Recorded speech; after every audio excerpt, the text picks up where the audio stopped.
Hello बच्चों, तो कैसे हैं आप सब लोग। यार मैं उम्मीद करता हूँ आप बहुत ही ज़्यादा बेहतरीन होंगे और जो आपकी पढ़ाई है वो सुपर से ऊपर लेवल की चल रही होगी। तो एक और शानदार जानदार लेक्चर में मैं आपका स्वागत करता हूँ।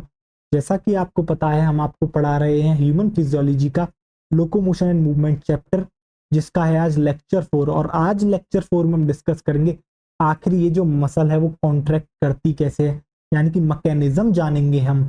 तो क्या आज के लेक्चर के लिए आप तैयार हैं? क्या अब तक के जो मैंने 3 लेक्चर्स आपको दिए, क्या आपने वो ले लिए हैं? अगर बच्चों वो आपने समझ लिए हैं तो आज आपको बहुत बेहतरीन मजा आएगा। आज आपको रियल सेंस में पता लगेगा कि आखिर एक मसल किस तरीके से कॉन्ट्रैक्ट करती है, ठीक। और नोट्स बनाना बहुत ज्यादा इंपॉर्टेंट है। और नोट्स बनाने के दो तरीके हैं, एक तो आप लेक्चर देखते हुए नोट्स बना लो, अगर ऐसा कर सकते हो तो बहुत बेहतरीन बात है, नहीं तो फिर दूसरा तरीका सिंपल सा है, पीडीएफ से नोट बना लो। अब पीडीएफ कहाँ मिलेगी? टेलीग्राम चैनल पर मिलेगी। कुछ नहीं करना, क्यूआर कोड स्कैन कर लो, यहाँ पर पहुंच जाओगे और वहां से पीडीएफ डाउनलोड कर लोगे इस लेक्चर की, ठीक है।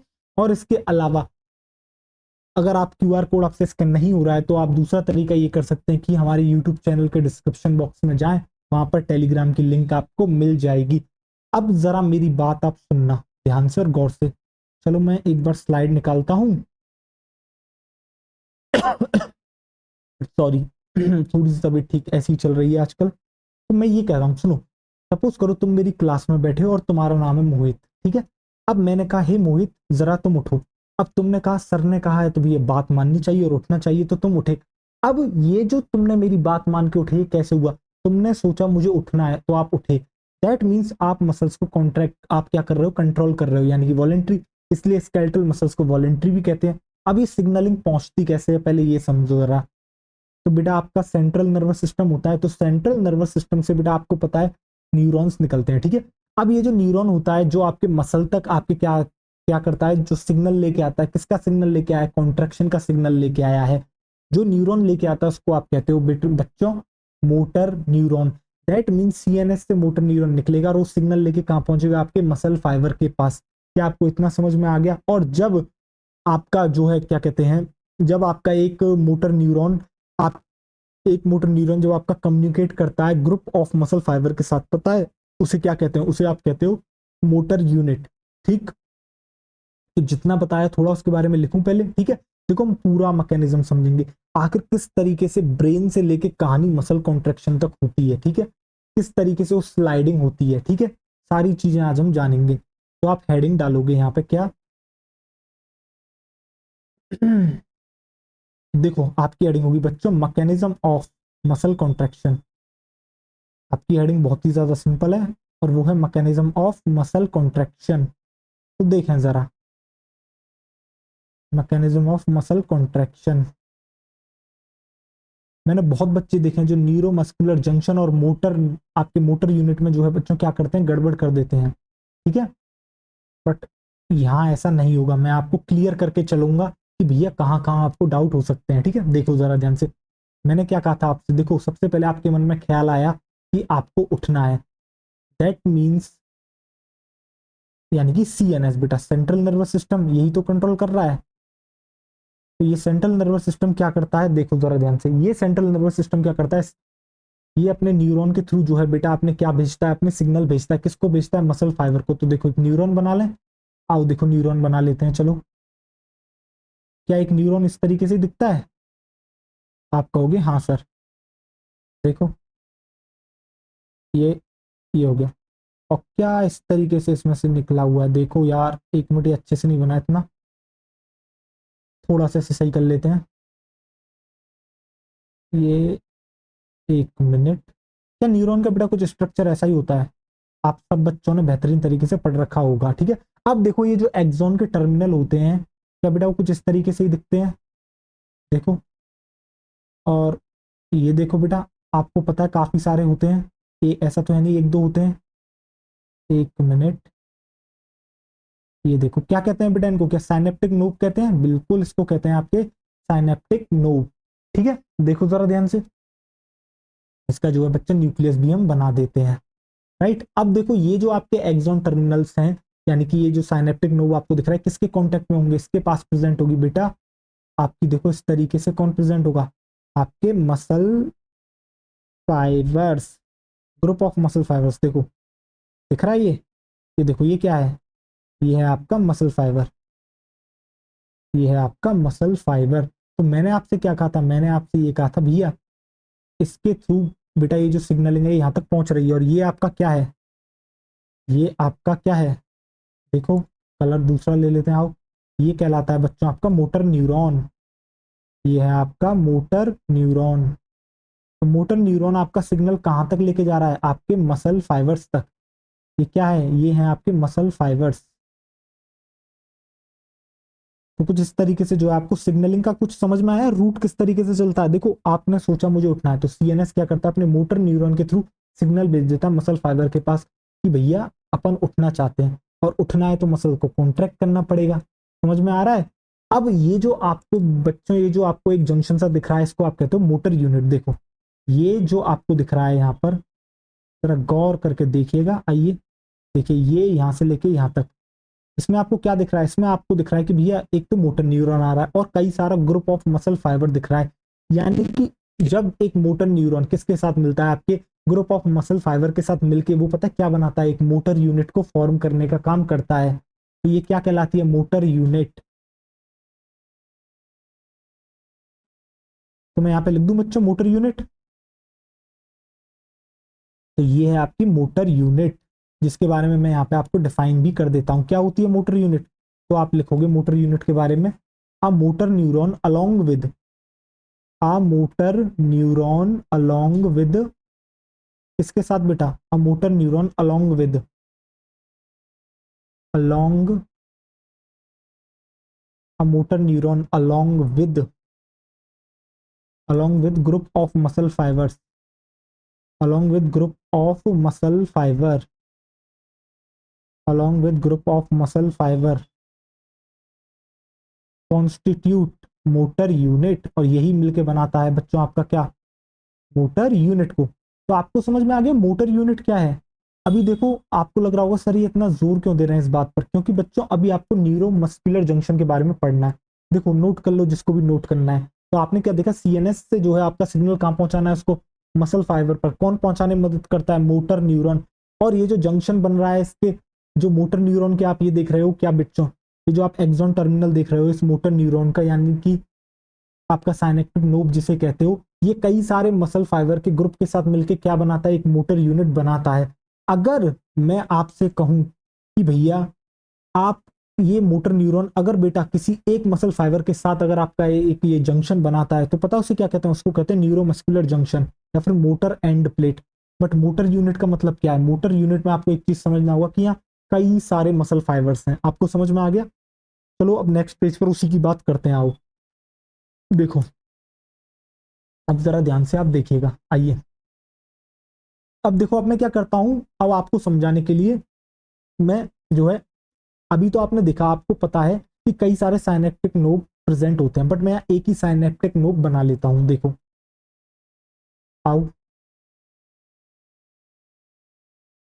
आपका कलर ले लेते हैं बच्चों, चलिए ब्लू कलर, आइए देखिए।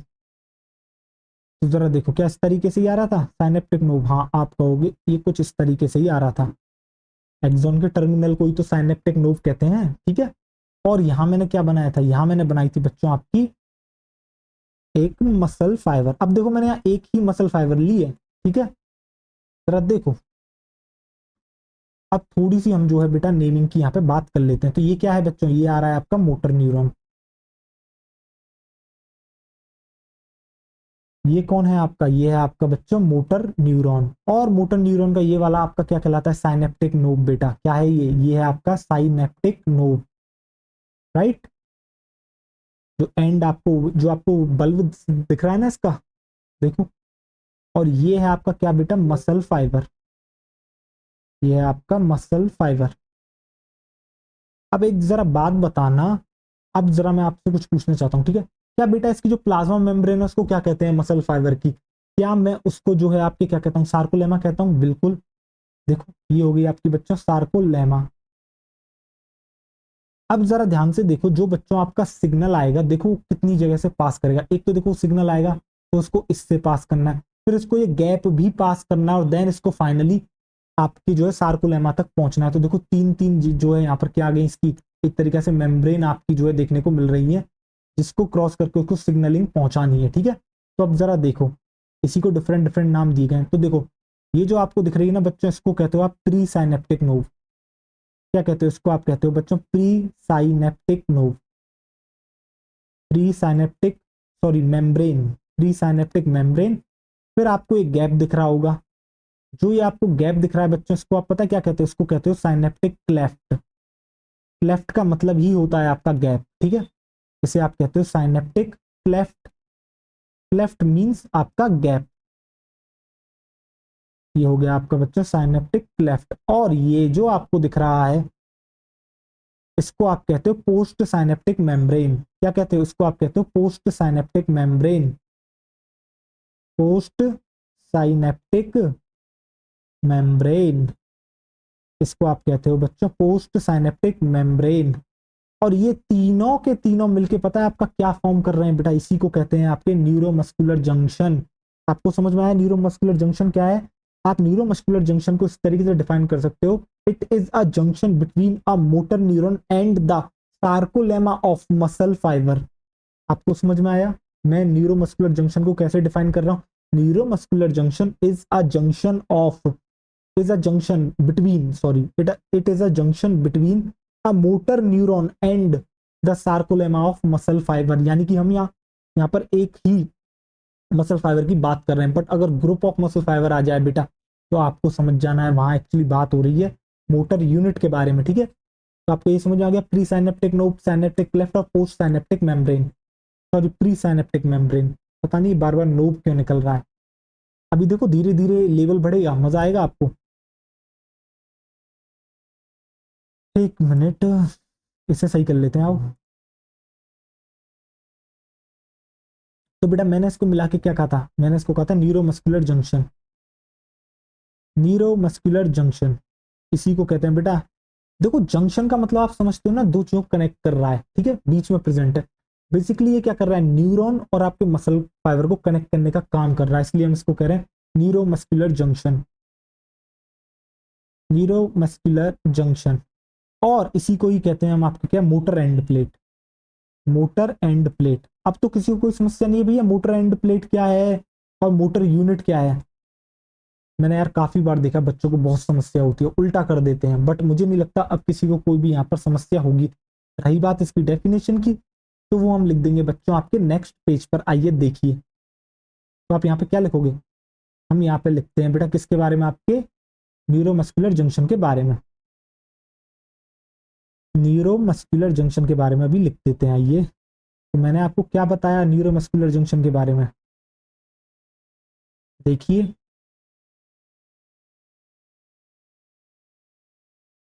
आप क्या लिखोगे न्यूरोमस्कुलर जंक्शन के बारे में बच्चों? आप लिखोगे it is a junction between, it is a junction between, ये क्या है बच्चों? एक जंक्शन है। It is a junction between, between a motor neuron, between a motor neuron and sarcolemma of muscle fibre, and sarcolemma of muscle fibre, and sarcolemma of muscle fibre. तो आपको समझ में आ गया जंक्शन किस किस के बीच का? एक मोटर न्यूरॉन और एक मसल फाइबर के सार्कोलेमा के बीच का जो है ये आपका जंक्शन है। वापस एक बार आप फोटो देख लोगे, और जो है अगर आपने बच्चों फोटो देख ली है, तो अब मैं थोड़ा सा आगे बढ़ूंगा और अब हम थोड़ी सी बेटा हाईटेक बात करेंगे। हाईटेक मतलब अब आपको एक जंक्शन समझ में आ गया कि भैया सिग्नलिंग कुछ इस तरीके से चलेगी। मैंने पहली स्लाइड पर आपको बता दिया था कि भैया सीएनएस से सिग्नलिंग जो पहुंचानी है आपके मसल तक, ठीक, तो वो कैसे पहुंचेगी? वो बेटा एक मोटर न्यूरॉन आएगा वो पहुंचाएगा। अब देखो ऐसा नहीं है कि इन्होंने सोचा और सीधे के सीधे जो है आपकी क्या कहते हैं, आपको जो है हो गया काम, ऐसे नहीं होता बेटा। एक जो आपका न्यूरॉन है वो मसल के साथ किस तरीके से कम्युनिकेट करेगा बेटा? केमिकल्स के थ्रू कम्युनिकेट करेगा, या इन्हीं केमिकल्स को आप कहते हो न्यूरो। अब आप वही चीज देखोगे, ठीक है। देखो मैं आपको बताता हूँ, आओ अच्छे से इन डिटेल हम बात करते हैं।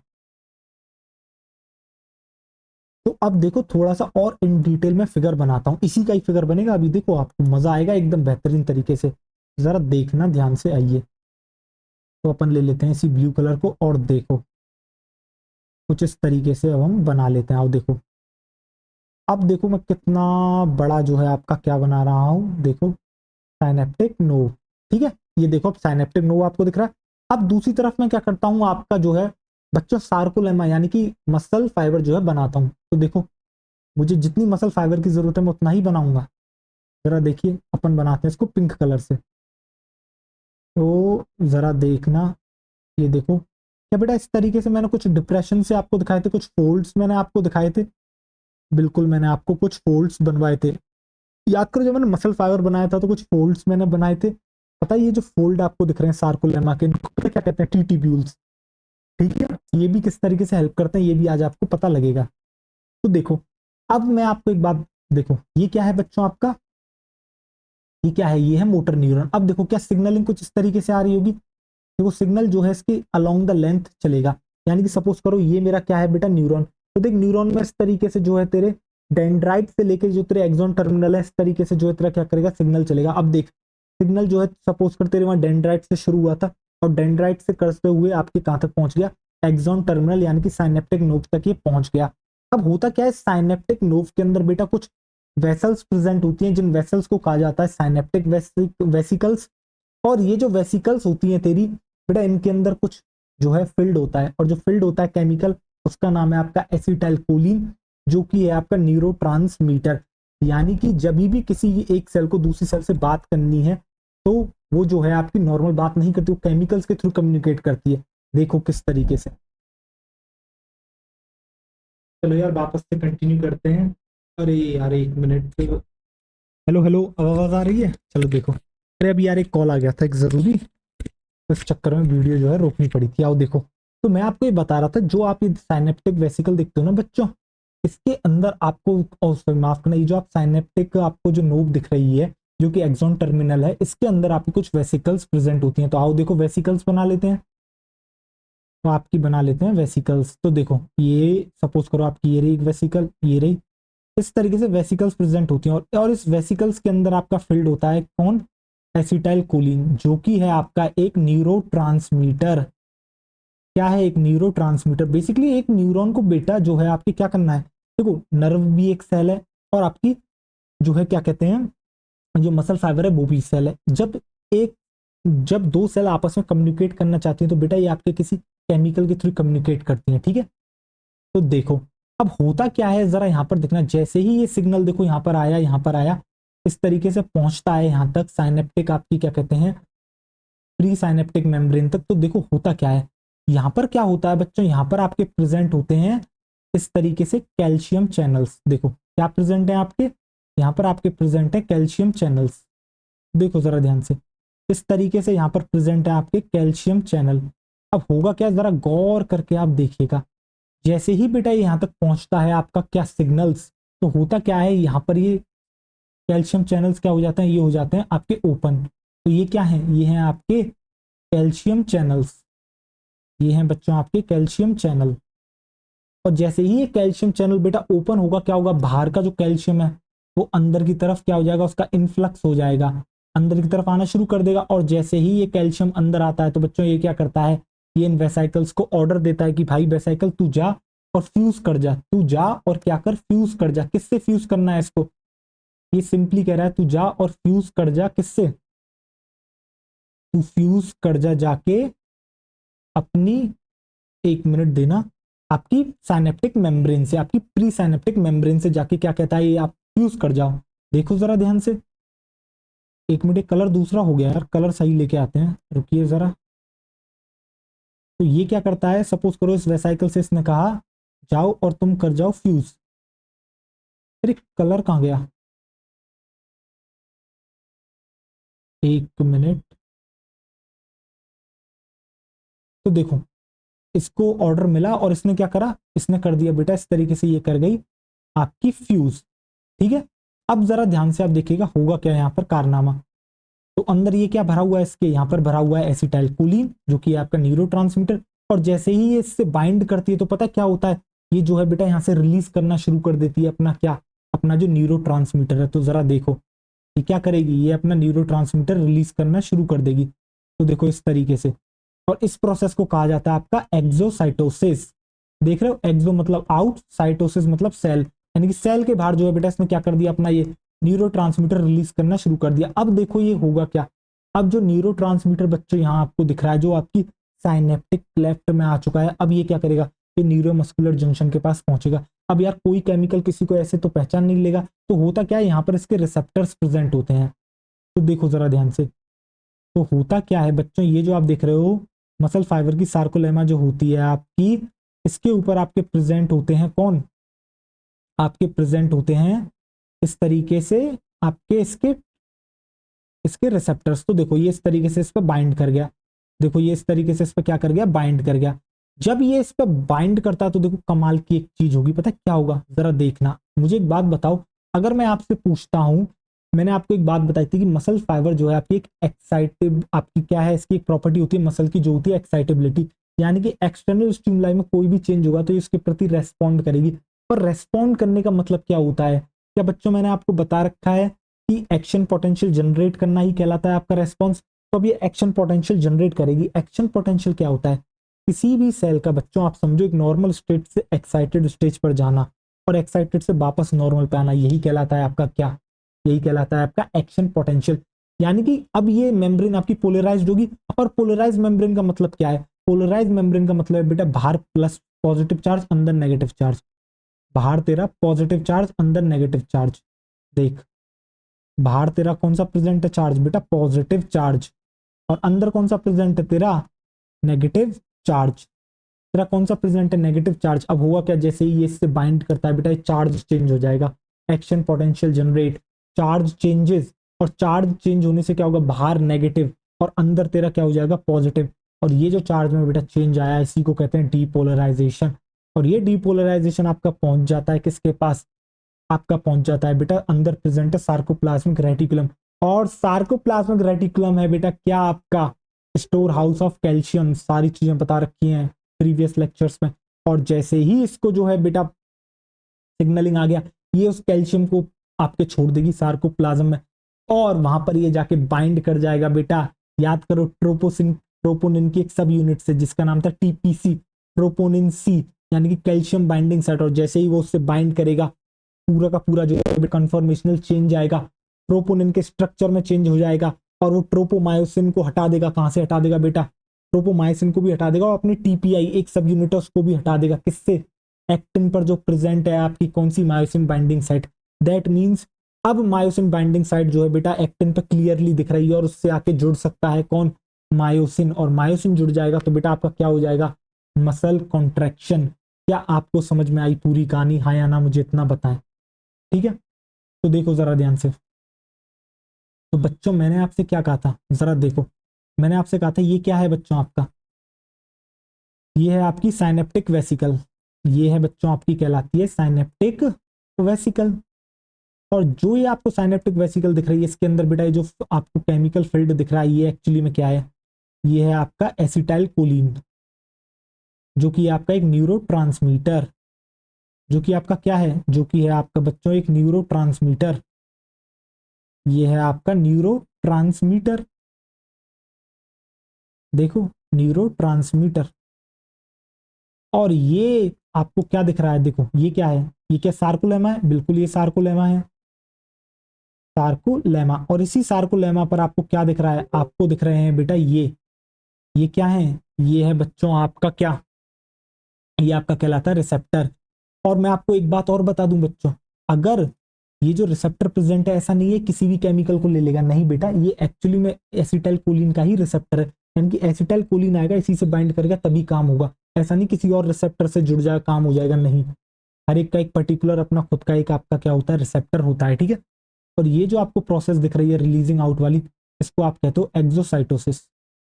एक बार मैं फिर से रिपीट कर दूंगा, टेंशन की बात नहीं है, अभी ये सारी चीजें बेटा कहानी लिखनी भी है पूरी की पूरी, ठीक है, तो कोई समस्या की बात नहीं है।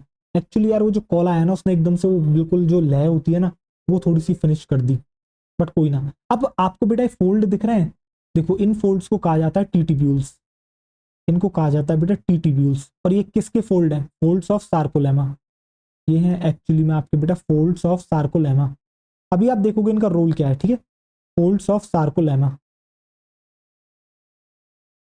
फोल्ड्स ऑफ सार्कोलेमा, एक मिनट से सही से कायदे से लिख देते हैं। आइए चलिए, ये हैं बच्चों आपके फोल्ड्स ऑफ सार्कोलेमा। तो अब जरा ध्यान से आप देखिए, अब होगा क्या, एक बार मैं हटूं बच्चों यहाँ से। तो अब देखो मैं आपको फिर से बताता हूँ हुआ क्या था। क्या आपको बच्चों एरो ऊपर से आता हुआ दिख रहा है?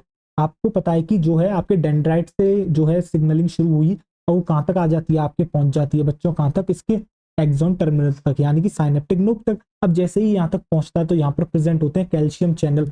जैसे ही इसको तक सिग्नल पहुंचता है, कैल्शियम चैनल को खोल देता है, कैल्शियम अंदर आने लगता है।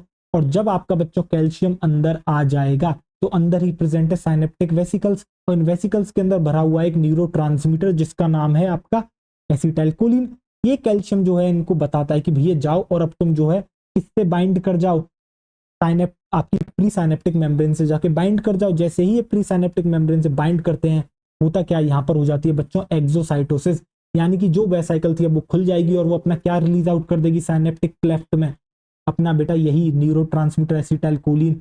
और ये जो आपकी साइनेप्टिक क्लेफ्ट में अब ये न्यूरोट्रांसमीटर आ चुका है, ये अब जाके किससे बाइंड कर जाएगा, जो आपकी बेटा मसल फाइबर की जो सार्कोलेमा आपको दिख रही है वहां पर प्रेजेंट है इसके रिसेप्टर, ये उससे बाइंड कर जाएगा। और जैसे ही ये बाइंड कर जाएगा तो बच्चों जो आपकी पहले मसल फाइबर पोलराइज्ड थी अब वो डीपोलराइज हो जाएगी, यानी कि चार्ज चेंज हो जाएगा। जब पहले बाहर पॉजिटिव अंदर नेगेटिव था तो अब चार्ज चेंज हो जाएगा, और बाहर नेगेटिव और अंदर आपका क्या हो जाएगा बच्चों, पॉजिटिव हो जाएगा। ठीक, क्या आपने नोट कर लिया, क्या आपने समझ लिया? तो मैं क्या यहाँ पे एक बात लिख सकता हूँ कि भैया आगे यहाँ पे क्या होने वाला है, आगे यहाँ पे होने वाला है आपका क्या, डीपोलराइजेशन। तो देखो ये एरो दिख रहा है आपको, डीपोलराइजेशन। और ये डीपोलराइजेशन करते हुए मैं बेटा अगली स्लाइड पर आपको दिखाऊंगा। आपको ये एक साथ ही बनाना है पूरा डायग्राम बेटा, समझ रहे हो? मेरे पास तो जगह नहीं है इसलिए मुझे ऐसा करना पड़ रहा है, पर आपको दिख गया बच्चों डीपोलराइजेशन। अब जो आपको ये डीपोलराइजेशन दिख रहा है, आप देखो नेक्स्ट स्लाइड पर बनाता हूं मैं इसी को। आओ देखो इस तरीके से एरो फिर से बना लेते हैं बेटा, और मैं यहाँ पे लिख लेता हूँ डीपोलराइजेशन। क्या लिख रहा हूँ मैं यहाँ पे, मैं यहाँ पे लिख रहा हूँ बच्चों डीपोलराइजेशन। अब देख किस कलर से बनाई थी, पिंक कलर से, आजा देख। तो ये देख कुछ इस तरीके से, ये देख ये मैंने बना ली टीटीब्यूल्स, दो ही बना रहा हूँ क्योंकि मेरा इन्हीं से काम हो जाएगा। राइट, आजा देख, इसको थोड़ा सा सही कर लेते हैं। देख ये आपका हो गया। अब जरा ध्यान से देख, अंदर प्रेजेंट होगी क्या बेटा तेरी, अंदर तेरी प्रेजेंट होगी सार्कोप्लाज्मिक रेटिकुलम, जो कि आपका बेटा किसका हाउस है, जो कि आपका स्टोर हाउस है किसका, कैल्शियम का। कैल्शियम भर भर के प्रेजेंट है। तो देख डीपोलराइजेशन हो जाएगा। डीपोलराइजेशन का मतलब क्या है, बाहर नेगेटिव अंदर पॉजिटिव।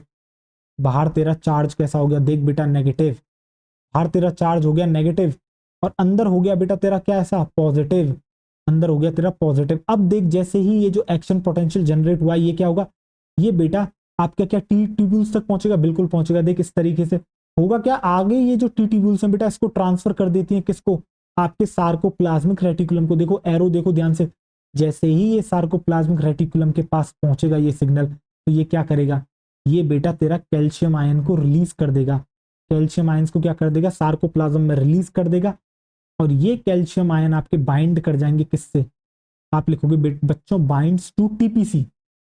टीपीसी कौन है बेटा, आपकी टीपीसी ट्रोपोनिन की एक्चुअली में वो सब यूनिट है जो आपकी कैल्शियम से बाइंड करती है। और जैसे ही ये कैल्शियम से बाइंड करेगी तो बच्चों आपका क्या होगा, कॉन्ट्रैक्शन होगा। किस तरीके से होगा आपको पता है, टीपीसी पे जैसे ये बाइंड करता है तो किस तरीके से वो कॉन्फर्मेशनल चेंज हुआ था जो मैंने तेरे को लास्ट लेक्चर में कराया था। जैसे ही ये स्ट्रक्चर पूरा हटता है, होता क्या बेटा, ट्रोपोनिन और ट्रोपोमाइसिन दोनों हट जाते हैं। कहां से, आपके उस वाली मायोसिन वाली साइट से जो कि आपकी एक्टिन पर प्रेजेंट है, जिससे कि उस एक्टिन पे आके मायोसिन का हेड बाइंड कर सके। क्या आपको समझ में आ रही हैं चीजें? आज हम देखेंगे बेटा किस तरीके से बाइंडिंग होती है, क्या होता है क्रॉस ब्रिज, सारी चीजें जानेंगे। तो देख तू यहाँ पे क्या लिखेगा, तू यहाँ पे लिखेगा जब बाइंड कर जाएगी तो इसके बाद होगा कॉन्ट्रैक्शन अकर्स, कॉन्ट्रैक्शन अकर्स। और ये अंदर आपको क्या दिख रहा है बेटा, ये है आपका एक्चुअली में सार्कोप्लाज्म। और ये जो मैंने स्ट्रक्चर बनाया है ये क्या है आपका, ये कहलाता है आपका सार्कोप्लाज्मिक रेटिकुलम, जो कि स्टोर हाउस है कैल्शियम का। ये बात भी मैं लिखा चुका हूं पहले ही, ठीक है, सार्कोप्लाज्मिक रेटिकुलम।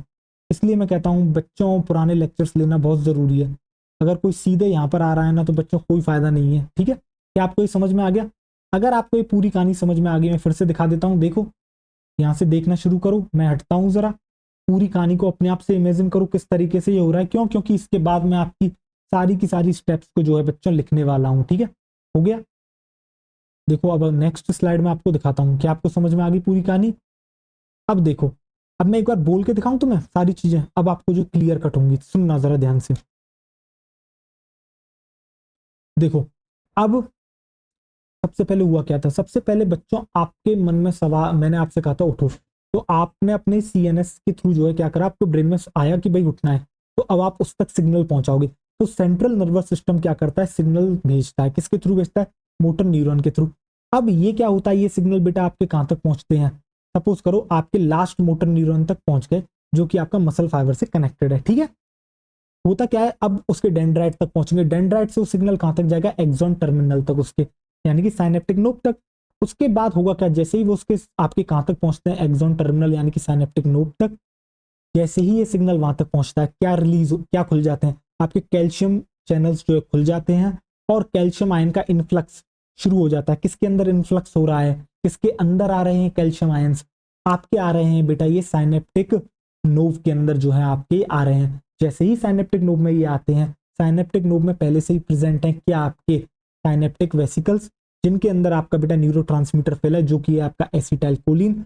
जैसे ही ये कैल्शियम अंदर आता है, वो साइनेप्टिक वेसिकल बाइंड कर जाती है इस तरीके से, देख किसके साथ कर रही थी, तेरी प्री साइनेप्टिक मेम्ब्रेन के साथ। और उसके बाद हो जाता है उसका बेटा एक्सोसाइटोसिस, यानी कि the release of neurotransmitter in the synaptic cleft from the synaptic vesicle is called exocytosis. यानी कि बेटा एक्सो मतलब आउट, साइटोसिस मतलब सेल, यानी सेल से उसको जो है एग्जिट करा दिया, आउट कर दिया न्यूरोट्रांसमीटर को। ये न्यूरोट्रांसमीटर तेरा आ गया किसके अंदर, साइनेप्टिक क्लेफ्ट के अंदर। और साइनेप्टिक क्लेफ्ट जो है बेटा, उसके बाद उसके बाजू में कौन प्रेजेंट है, उसी के बाजू में आपका प्रेजेंट है मसल फाइबर। और मसल फाइबर की जो मेम्ब्रेन होती है, प्लाज्मा मेम्ब्रेन, उसको कहते हैं सार्कोलेमा। इस सार्कोलेमा पे एसिटाइलकोलिन के रिसेप्टर्स प्रेजेंट है, ये उससे जाके बाइंड करता है और कर देता है बच्चों आपका डीपोलराइजेशन, यानी कि आउटसाइड पॉजिटिव इनसाइड नेगेटिव। ये थी कैसी स्टेट बेटा तेरी, पोलराइज, ये कर देगा डीपोलराइज, यानी कि आउटसाइड नेगेटिव और अंदर पॉजिटिव। जब ये होता है तो बेटा थ्रू आउट, ये जो डीपोलराइजेशन है, एक्शन पोटेंशियल है, through out the muscle fibre फैलता है। और फैलता है तो बेटा ये आपके टीटीब्यूल्स तक भी पहुंचेगा, और टीटीब्यूल्स आगे इस सिग्नल को कहां तक ट्रांसफर कर देती हैं, एक्शन पोटेंशियल को, आपके सार्कोप्लाज्मिक रेटिकुलम तक। जैसे ही सार्कोप्लाज्मिक रेटिकुलम को ये सिग्नल मिलता है भाई, वो रिलीज कर देता है सार्कोप्लाज्म में क्या, कैल्शियम आयंस। और ये कैल्शियम आयन बाइंड कर जाते हैं ट्रोपोनिन की एक सब यूनिट के साथ, जो कि होती है टीपीसी। और जैसे ये टीपीसी से बाइंड करते हैं, तो ये टीपीसी क्या कंफर्म करता है भैया, कंफर्मेशनल चेंज, स्ट्रक्चर में चेंज करा देता है। जो टीपीआई कवर करके बैठा था आपकी मायोसिन बाइंडिंग साइट, जो कि एक्टिन पर प्रेजेंट थी, उसको वहां से हटा देता है। इसके साथ साथ ट्रोपोमायोसिन को भी वहां से हटा देता है। और अब जो है आपका एक्टिन, जिसके ऊपर जो आपकी मायोसिन बाइंडिंग साइट प्रेजेंट है, अब वो अनमास्क हो चुकी है, उसको किसी ने कवर नहीं कर रखा है। आपका मायोसिन उससे आके बाइंड कर जाएगा और मसल का कॉन्ट्रेक्शन आपका हो जाएगा। बताएं क्या आपको ये कहानी पूरी क्लियर हुई? अब यही सेम कहानी मुझे पूरी लिखनी है, इससे पहले मैं थोड़ा सा पानी पीना चाहूंगा बच्चों, देन इसके बाद हम इसी कहानी को और डिटेल में पढ़ेंगे। डिटेल में मतलब लिखेंगे, पढ़ तो हमने लिया।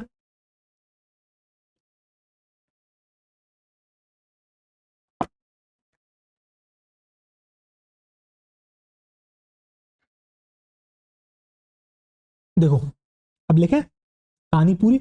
अब देखो लिखना क्यों जरूरी है, मुझे तो आदत है, मैं तो पढ़ाता हूँ। ठीक है, मैं तो डायग्राम देखूं ना देखूं, मुझे तो वैसी चीजें याद रहती है। जब आप कुछ समय बाद देखोगे ना बच्चों, आपको डायग्राम डायग्राम से समझ में नहीं आएगा। अभी तो आपको आ रहा होगा, आप कहोगे सर क्यों ही इतना लिखना है, तो डायग्राम से ही काम चल जाएगा। बट बच्चों यकीन मानिए, जब 3-4 महीने बाद आप वापस से इसको खोल के देखोगे, जब आपका रिवीजन का टाइम शुरू हो जाएगा जनवरी के बाद, यानी फरवरी से लेके आपके अप्रैल तक, आपको रिवीजन टेस्ट यही साइकिल फॉलो करनी है। ठीक है, तो उस समय जब आप करोगे तो होगा क्या चीजें बच्चों, आपको डायग्राम तो देखोगे, आपको लगेगा कुछ कुछ याद आ रहा है, पर पूरी तरीके से चीजें याद नहीं रहेंगी। तब ये थ्योरी आपकी मदद करेगी। ठीक है, देखो तो आप क्या लिखोगे, आप यहां से लिखना करोगे शुरू। तो मैंने क्या कहा था बच्चों, जो आप सीएनएस देखते हो, सीएनएस क्या करता है, ये सीएनएस भैया क्या भेज रहा था, सेंड सिग्नल्स। सेंड सिग्नल किसके थ्रू भेजता है बेटा, सेंड सिग्नल बाया मोटर न्यूरॉन, बाया मोटर न्यूरॉन, मोटर न्यूरॉन के थ्रू भेजता है भैया। तो होता क्या है, ये सिग्नल्स कहाँ तक पहुंच जाते हैं बेटा, ये सिग्नल क्या करते हैं, आप लिखोगे signal reaches to axon terminal, signal reaches to, signal reaches to axon terminal. तो भैया ये एक्सॉन टर्मिनल तक पहुंच जाएंगे ये सिग्नल। जितनी भी बेटा मैंने वहां रामायण आपको डायग्राम के थ्रू दिखाई थी, वो सारी की सारी रामायण यहाँ पे लिखने वाला हूँ, जो कि मैंने अभी आपको बोल के भी बताई थी, ठीक है। अब जरा देखो, जैसे ही बेटा ये यहाँ पर पहुंचता है तो आगे क्या होता है, आगे कुछ नहीं, बहुत सिंपल सी कहानी होती है। कैल्शियम आयंस जो है बेटा अंदर की तरफ जो है एंटर करना शुरू कर देते हैं, किसमें, आपके साइनेप्टिक नोड में, किसके थ्रू, कैल्शियम चैनल के थ्रू, ठीक है। तो आप लिखोगे यहाँ पे क्या, भैया कैल्शियम आयंस जो है क्या करते हैं, calcium ions enter into, enter करते हैं किसमें बेटा, एंटर इनटू साइनेप्टिक,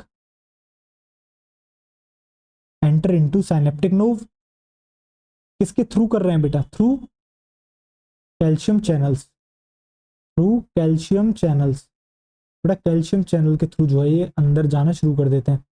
और जैसे ही ये अंदर आते हैं तो बच्चों क्या होता है आगे, जैसे ही जो है ये अंदर आते हैं तो बेटा साइनेप्टिक वेसिकल जो अंदर प्रेजेंट है वो फ्यूज कर जाती है किसके साथ, प्री साइनेप्टिक मेम्ब्रेन के साथ। तो आप लिखोगे क्या, साइनेप्टिक वेसिकल, आप लिखोगे बच्चों synaptic vesicle, synaptic vesicle fuse with pre synaptic membrane, fuse with pre synaptic membrane, fuse with pre synaptic membrane. बच्चों फ्यूज कर जाती है किसके साथ, आपकी प्री साइनेप्टिक मेम्ब्रेन के साथ, राइट। अब जैसे ही ये बच्चों आपकी प्री साइनेप्टिक मेम्ब्रेन के साथ फ्यूज कर जाती है, इसके बाद क्या होता है, इसके बाद होता है बच्चों एक मिनट, एक्सोसाइटोसिस, किसका बेटा, आपके एसिटाइल कोलिन का, किसके अंदर, साइनेप्टिक क्लेफ्ट में। तो आप आगे क्या लिखोगे, आगे लिखोगे आप बच्चों, इसके बाद होता है आपका exocytosis, exocytosis of acetyl choline, exocytosis of acetyl choline in the synaptic cleft, किसमें हो रहा है बच्चों, ये हो रहा है आपका साइनेप्टिक क्लेफ्ट में, इन द साइनेप्टिक क्लेफ्ट। बताएं इतना आपको क्लियर हुआ या नहीं हुआ, हाँ या ना। हटूं मैं एक बार, हटता हूं, इसके बाद आप अच्छे से देख लें और बच्चों सीख लें चीजें, ठीक है। आपको समझ में आ गई, नोट कर लें, किसी को नोट ना देखो पॉज कर लो और यहाँ से आप जो है आप क्या कर लोगे, नोट कर लोगे। अब होगा क्या इसके बाद, देखो इसके बाद अब बेटा एसिटाइलकोलिन आ चुका है साइनेप्टिक क्लेफ्ट में, अब क्या करेगा, ये बाइंड कर जाएगा अपने रिसेप्टर्स के साथ जो कि प्रेजेंट है किसमें, आपके सार्कोलेमा पे, ठीक है। तो आप आगे क्या लिखोगे, आगे आप लिखोगे, देखो इसी तरह से मैं एरो बनाता हूँ और यहाँ पे लिखता हूँ, ठीक है। यानी कि ये पूरी की पूरी कहानी इस तरीके से चल रही है। तो आप क्या लिखोगे, एसिटाइल कोलिन, आप चाहो तो इसे पॉइंट्स में भी लिख सकते हो बच्चों, ठीक है। Acetyl choline binds with its receptors, binds with its receptors, और ये रिसेप्टर्स कहाँ प्रेजेंट है, रिसेप्टर्स प्रेजेंट ऑन सार्कोलेमा, जो कि आपके प्रेजेंट है किस पे बच्चों, आपके सार्कोलेमा पे, प्रेजेंट ऑन सार्कोलेमा। अब ये जो है आपके क्या करेगा, ये बाइंड कर जाएगा, जैसे ही ये बाइंड करता है आपका क्या जनरेट होता है, एक्शन पोटेंशियल जनरेट होता है, और एक्शन पोटेंशियल जनरेट होने का मतलब है मसल फाइबर गेट्स डीपोलराइज। तो आप यहाँ पे क्या लिखोगे, आप यहाँ पे लिखोगे एक्शन पोटेंशियल जनरेट्स, आप यहाँ पे लिखोगे एक्शन पोटेंशियल जनरेट्स। एक मिनट, एक गैप ज्यादा हो गया, इसे सही से लिखते हैं प्रॉपर। आप लिखोगे यहाँ पे बच्चों action potential generate, action potential generates. और ये एक्शन पोटेंशियल जनरेट्स का मतलब क्या है भैया, इसका मतलब ये है ये कि मसल डिपोलराइज हो चुकी है। तो आप लिखोगे muscle fibre gets depolarized, muscle fibre gets depolarize. और जैसे ही ये मसल फाइबर जो है बच्चों आपकी डीपोलराइज हुई है, अब होगा क्या, ये एक्शन पोटेंशियल तेजी से फैलेगा, और ये एक्शन पोटेंशियल कहां तक पहुंच जाएगा बच्चों आपके, ये एक्शन पोटेंशियल आपका पहुंच जाएगा किस तक, सार्कोप्लाज्मिक रेटिकुलम तक किसके थ्रू पहुंचता है, टी ट्यूब्यूल्स के थ्रू पहुंचता है। ठीक है, तो आप आगे नेक्स्ट लाइन में क्या लिखोगे, नेक्स्ट लाइन में बच्चों आप लिखोगे क्या, एक्शन पोटेंशियल, एक्शन पोटेंशियल क्या करता है, spread and, action potential spread and reaches to sarcoplasmic reticulum, reaches to sarcoplasmic reticulum through sarcoplasmic reticulum through ttubules, through ttubules। इसके थ्रू फैला है बच्चों, ये ttubules के थ्रू पहुंचा है आपके सार्कोप्लाज्मिक रेटिकुलम तक। राइट, अब देखो आगे कहानी क्या होगी, जरा देखो। ठीक है, अब होगा क्या, अब जो है बच्चों पहुंच गया, जैसे ही ये पहुंचता है तो क्या होगा, सार्कोप्लाज्मिक रेटिकुलम रिलीज कर देती है कैल्शियम आयन। कहाँ रिलीज कर रही है बेटा, ये रिलीज करती है आपके सार्कोप्लाज्म में, और जैसे ही वो सार्कोप्लाज्म में आएगा वो आपका बाइंड कर जाएगा किसके साथ, कैल्शियम आयन टीपीसी के साथ, और कन्फर्मेशनल चेंज हो जाएगा। कन्फर्मेशनल चेंज मतलब बेटा क्या, unmasking of myosin binding site present on the actin filament. बताओ, ठीक है, एक्टिन मायोसिन बाइंडिंग हो जाएगी और आपका फाइनली कॉन्ट्रेक्शन हो जाएगा। ठीक है, अब ये कॉन्ट्रेक्शन एक्चुअल में जो है आपको अब तक आपको अब तक जो मैंने पढ़ाया है ना, आपने इसमें अब तक इतना समझा कि भैया ये हो कैसे रहा है, समझ रहे हो, यानी कि आपको ये समझ में आ गया अच्छा ब्रेन से सिग्नलिंग वहां तक कैसे पहुंची। बट आपने अभी भी नहीं देखा ये मायोसिन एक्टिन बाइंड कैसे कर रहे हैं, ये किस तरीके से जो है कॉन्ट्रेक्शन हो रहा है, ये हम स्लाइडिंग फिलामेंट थ्योरी के थ्रू पढ़ते हैं, है इसी का ही हिस्सा। ठीक है, देखो तो आप क्या लिखोगे, कहां तक हो गया था, ये हो गया था एक्शन पोटेंशियल तक। ठीक है, अब आप इसके बाद क्या होगा, आप लिखोगे बच्चों रिलीज ऑफ, आप लिखोगे बच्चों क्या हो जाता है इसके बाद, release of calcium ions, release of calcium ions from sarcoplasmic reticulum. अब देखो एस आर लिख रहा हूं मैं सार्कोप्लाज्मिक रेटिकुलम के लिए। ठीक है, into the sarcoplasm, into the sarcoplasm, into the sarcoplasm, और जैसे ही ये सार्कोप्लाज्म में पहुंचेंगे ये कैल्शियम बाइंड कर जाएगा किसके साथ, तो आप लिखोगे calcium ion binds with TPC, calcium ion binds with TPC यानी ट्रोपोनिन सी के साथ, और जैसे ही ये बाइंड करेगा ट्रोपोनिन सी के साथ यहाँ पे हो जाएगा बेटा कन्फर्मेशनल चेंज, आपका हो जाएगा कन्फर्मेशनल चेंज यानी कि स्ट्रक्चरल चेंज, आपका हो जाएगा कन्फर्मेशनल चेंज। और कन्फर्मेशनल चेंज से आप यहाँ लिख सकते हो नीचे एक्चुअल में क्या हो जाएगा, एक्चुअल में हो जाएगी अनमास्किंग, आपकी हो जाएगी बच्चों unmasking of myosin binding site present on actin filament, unmasking of bio myosin binding site present on myosin binding site present on actin filament. तो जो एक्टिन फिलामेंट के ऊपर बच्चों आपकी मायोसिन बाइंडिंग साइट प्रेजेंट थी, जिसको कवर करके रखा हुआ था, मास्किंग जिसकी कर रखी थी किसने, आपके जो है बच्चों किसने कर रखी थी, आपके एक तो ट्रोपोनिन की सब यूनिट टीपी आपकी किसने, टीपीआई ने, और दूसरा ट्रोपोमायोसिन ने, ये दोनों ही हट जाएंगे इस रास्ते से। ठीक है, आपको समझ में आ गया। और इसके बाद क्या होगा, इसके बाद जो है बच्चों आपका क्या हो जाएगा, आगे और लिख देते हैं आइए, ये इसके बाद जो है आपका क्या होगा, एक्टिन मायोसिन बाइंडिंग हो जाएगी। इसके बाद क्या होगा बेटा, जैसे ही वो हटेगा एक्टिन मायोसिन बाइंडिंग हो जाएगी, और आपका इसके बाद हो जाएगा क्या, कॉन्ट्रैक्शन, आपका इसके बाद हो जाएगा बच्चों कॉन्ट्रैक्शन।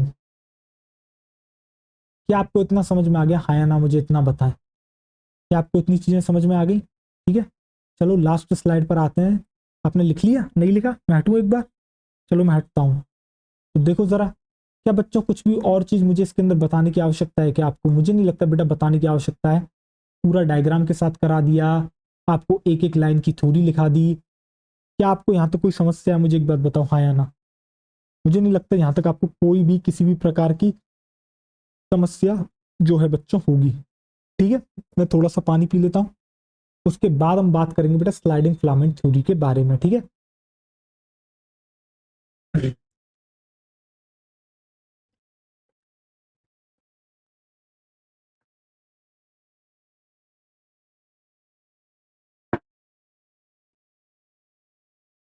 अब देखो एक्चुअल में कॉन्ट्रैक्शन होता कैसे है, ठीक है। अब तक तो बेटा आपने देखा कि सिग्नलिंग किस तरीके से भेजी गई है, कॉन्ट्रैक्शन अभी आपने होते हुए देखा नहीं है।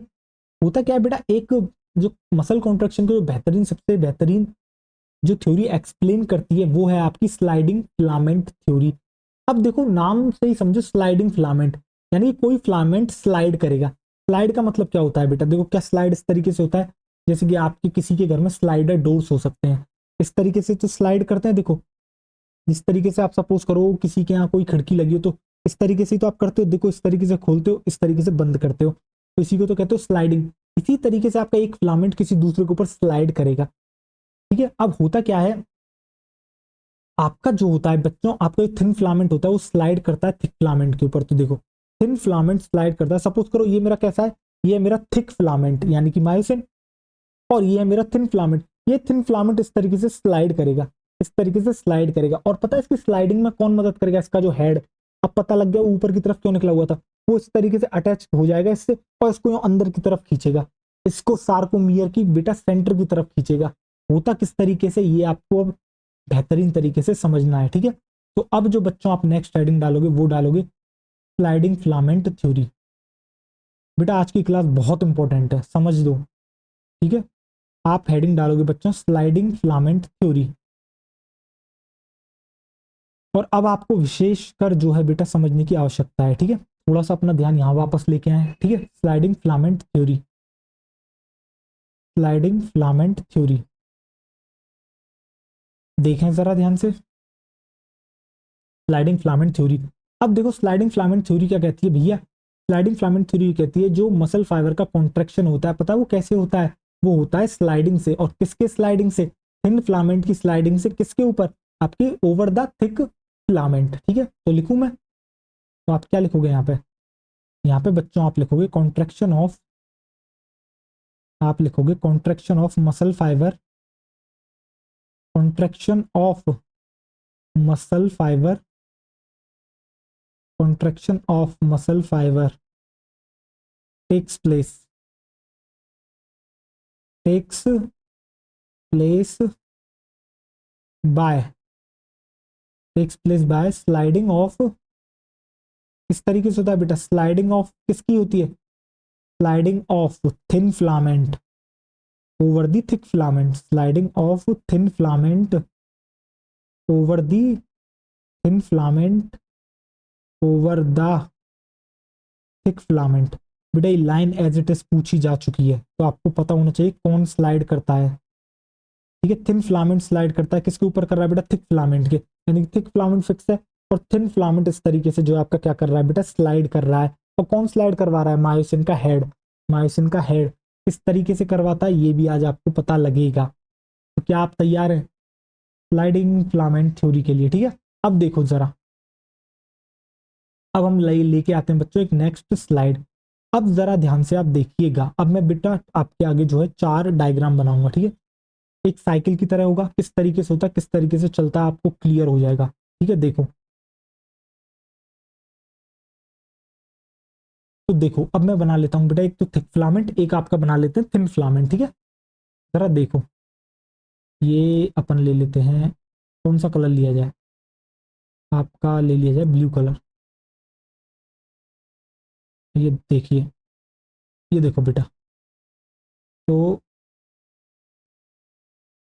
एक आपका यहाँ बन जाएगा, एक आपका बेटा यहाँ पे आ जाएगा, एक आपका यहाँ पे, और एक आपका इस तरीके से, ठीक है। देखो मुझे तो चार बनाने हैं इसलिए मैंने एक साथ ये बना दिए। आओ देखो होगा क्या, इसी से बेटा क्या आपका हेड निकला हुआ होगा, बिल्कुल उसे बना लेंगे पहले, उससे पहले हम बना लेते हैं थिन फिलामेंट। आओ देखो, तो देखो मैं बना लेता हूँ थिन फिलामेंट, देखो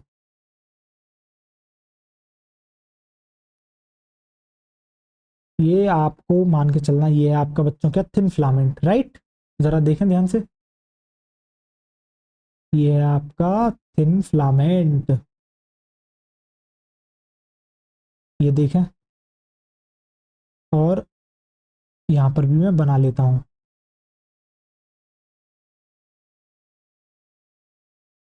ये देखें,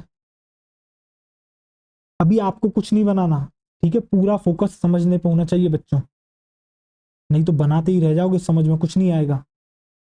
ये देखो, ये आपका हो गया। अब देखो जरा यहाँ पर मैंने एक बनाया थिक फिलामेंट, एक बनाया थिन फिलामेंट, जरा समझने की कोशिश करते हैं, और आपका बना लेते हैं मायोसिन का हेड। राइट, आओ देखो, अब जरा ध्यान से देखना, आपका जो है बच्चों, जरा गौर करके देखना, ये इस तरीके से यहाँ पर प्रेजेंट है आपका क्या, ये है मायोसिन का हेड, ठीक है। अब जरा ध्यान से देखना, अब जहां मैंने आपका पहला जो आपका फिगर बनाया जहां पे आपको मायोसिन का हेड दिख रहा है, अब समझने की कोशिश करना होगा क्या बेटा, आपको एक बात बताना, क्या मसल कॉन्ट्रेक्शन के लिए एटीपी की जरूरत होती है? एक बात बताओ, मसल कॉन्ट्रैक्ट करने के लिए क्या एनर्जी की नीड होगी? हाँ, और एनर्जी करेंसी क्या होती है बॉडी की आपकी? एटीपी, यानी एडिनोसिन ट्राइफॉस्फेट। अब जरा देखो होगा क्या, अब एटीपी आके इस मायोसिन के हेड से बाइंड कर जाएगा, क्यों? क्योंकि आपको पता है मायोसिन के पास क्या होता है बच्चों, मायोसिन के पास एटीपी बाइंडिंग साइट प्रेजेंट होती है मायोसिन के हेड के पास, ठीक है। तो देखो एटीपी क्या करेगा, यहाँ के बाइंड कर जाएगा, तो यहाँ पे कौन बाइंड करेगा, तेरा देख इस तरीके से एटीपी आके क्या कर गया, बाइंड कर गया। अब तेरे को अंदर एटीपी मैंने दिखा दिया, इसका मतलब यहाँ पे एटीपी की बाइंडिंग हो गई, ठीक है। और देख तू जरा ध्यान से देख, और मैं तुझे बाकी बता देता हूँ, ये क्या है तेरा बेटा, ये है तेरा थिक फिलामेंट, ये है तेरा थिक फिलामेंट, तू यहाँ पे लिख लेगा, ठीक है। और ये है तेरा बेटा थिन फिलामेंट, या फिर तू इसको कह सकता है बेसिकली क्या, थिक थिन नहीं लिखते हैं, एक्टिन और मायोसिन लिख देते हैं, चलो आओ। ये देख, ये है तेरा क्या, मायोसिन फिलामेंट, और ये है तेरा बेटा एक्टिन फिलामेंट।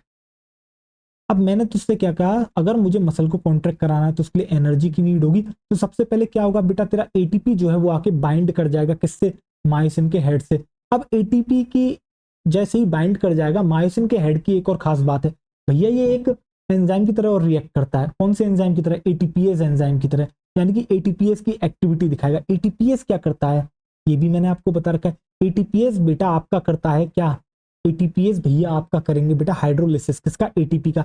हाइड्रोलिसिस का मतलब क्या होता है सर, हाइड्रोलिसिस का मतलब होता है बच्चों आपके क्या, यानी कि एटीपी को तोड़ देना किसमें, एडीपी में, यानी एडिनोसिन डाइफॉस्फेट, और एक इनऑर्गेनिक फॉस्फेट में। अब ऐसा करा क्यों गया है, क्योंकि मसल कॉन्ट्रैक्शन के लिए एनर्जी चाहिए, एटीपी के पास एनर्जी तो है बट एटीपी में से एनर्जी निकालनी पड़ेगी, कैसे निकलेगी, इसके हाइड्रोलिसिस से निकलेगी। हाइड्रोलिसिस का मतलब क्या होता है सर, एटीपी को बेटा तोड़ देना। अब देखो एडिनोसिन ट्राइफॉस्फेट, यानी कि आपको एक बात पता है बच्चों, न्यूक्लियोटाइड के बारे में अगर मैं आपसे पूछता हूं तो आप मुझे क्या बताते हो सर, न्यूक्लियोटाइड बनता है जब आपकी शुगर, आपका नाइट्रोजनस बेस्ड, नाइट्रोजनस बेस और आपका जो है फॉस्फेट जुड़ता है, तब जाके आपका न्यूक्लियोटाइड बनता है, जैसे कि आपका एएमपी, एडिनोसिन मोनोफॉस्फेट।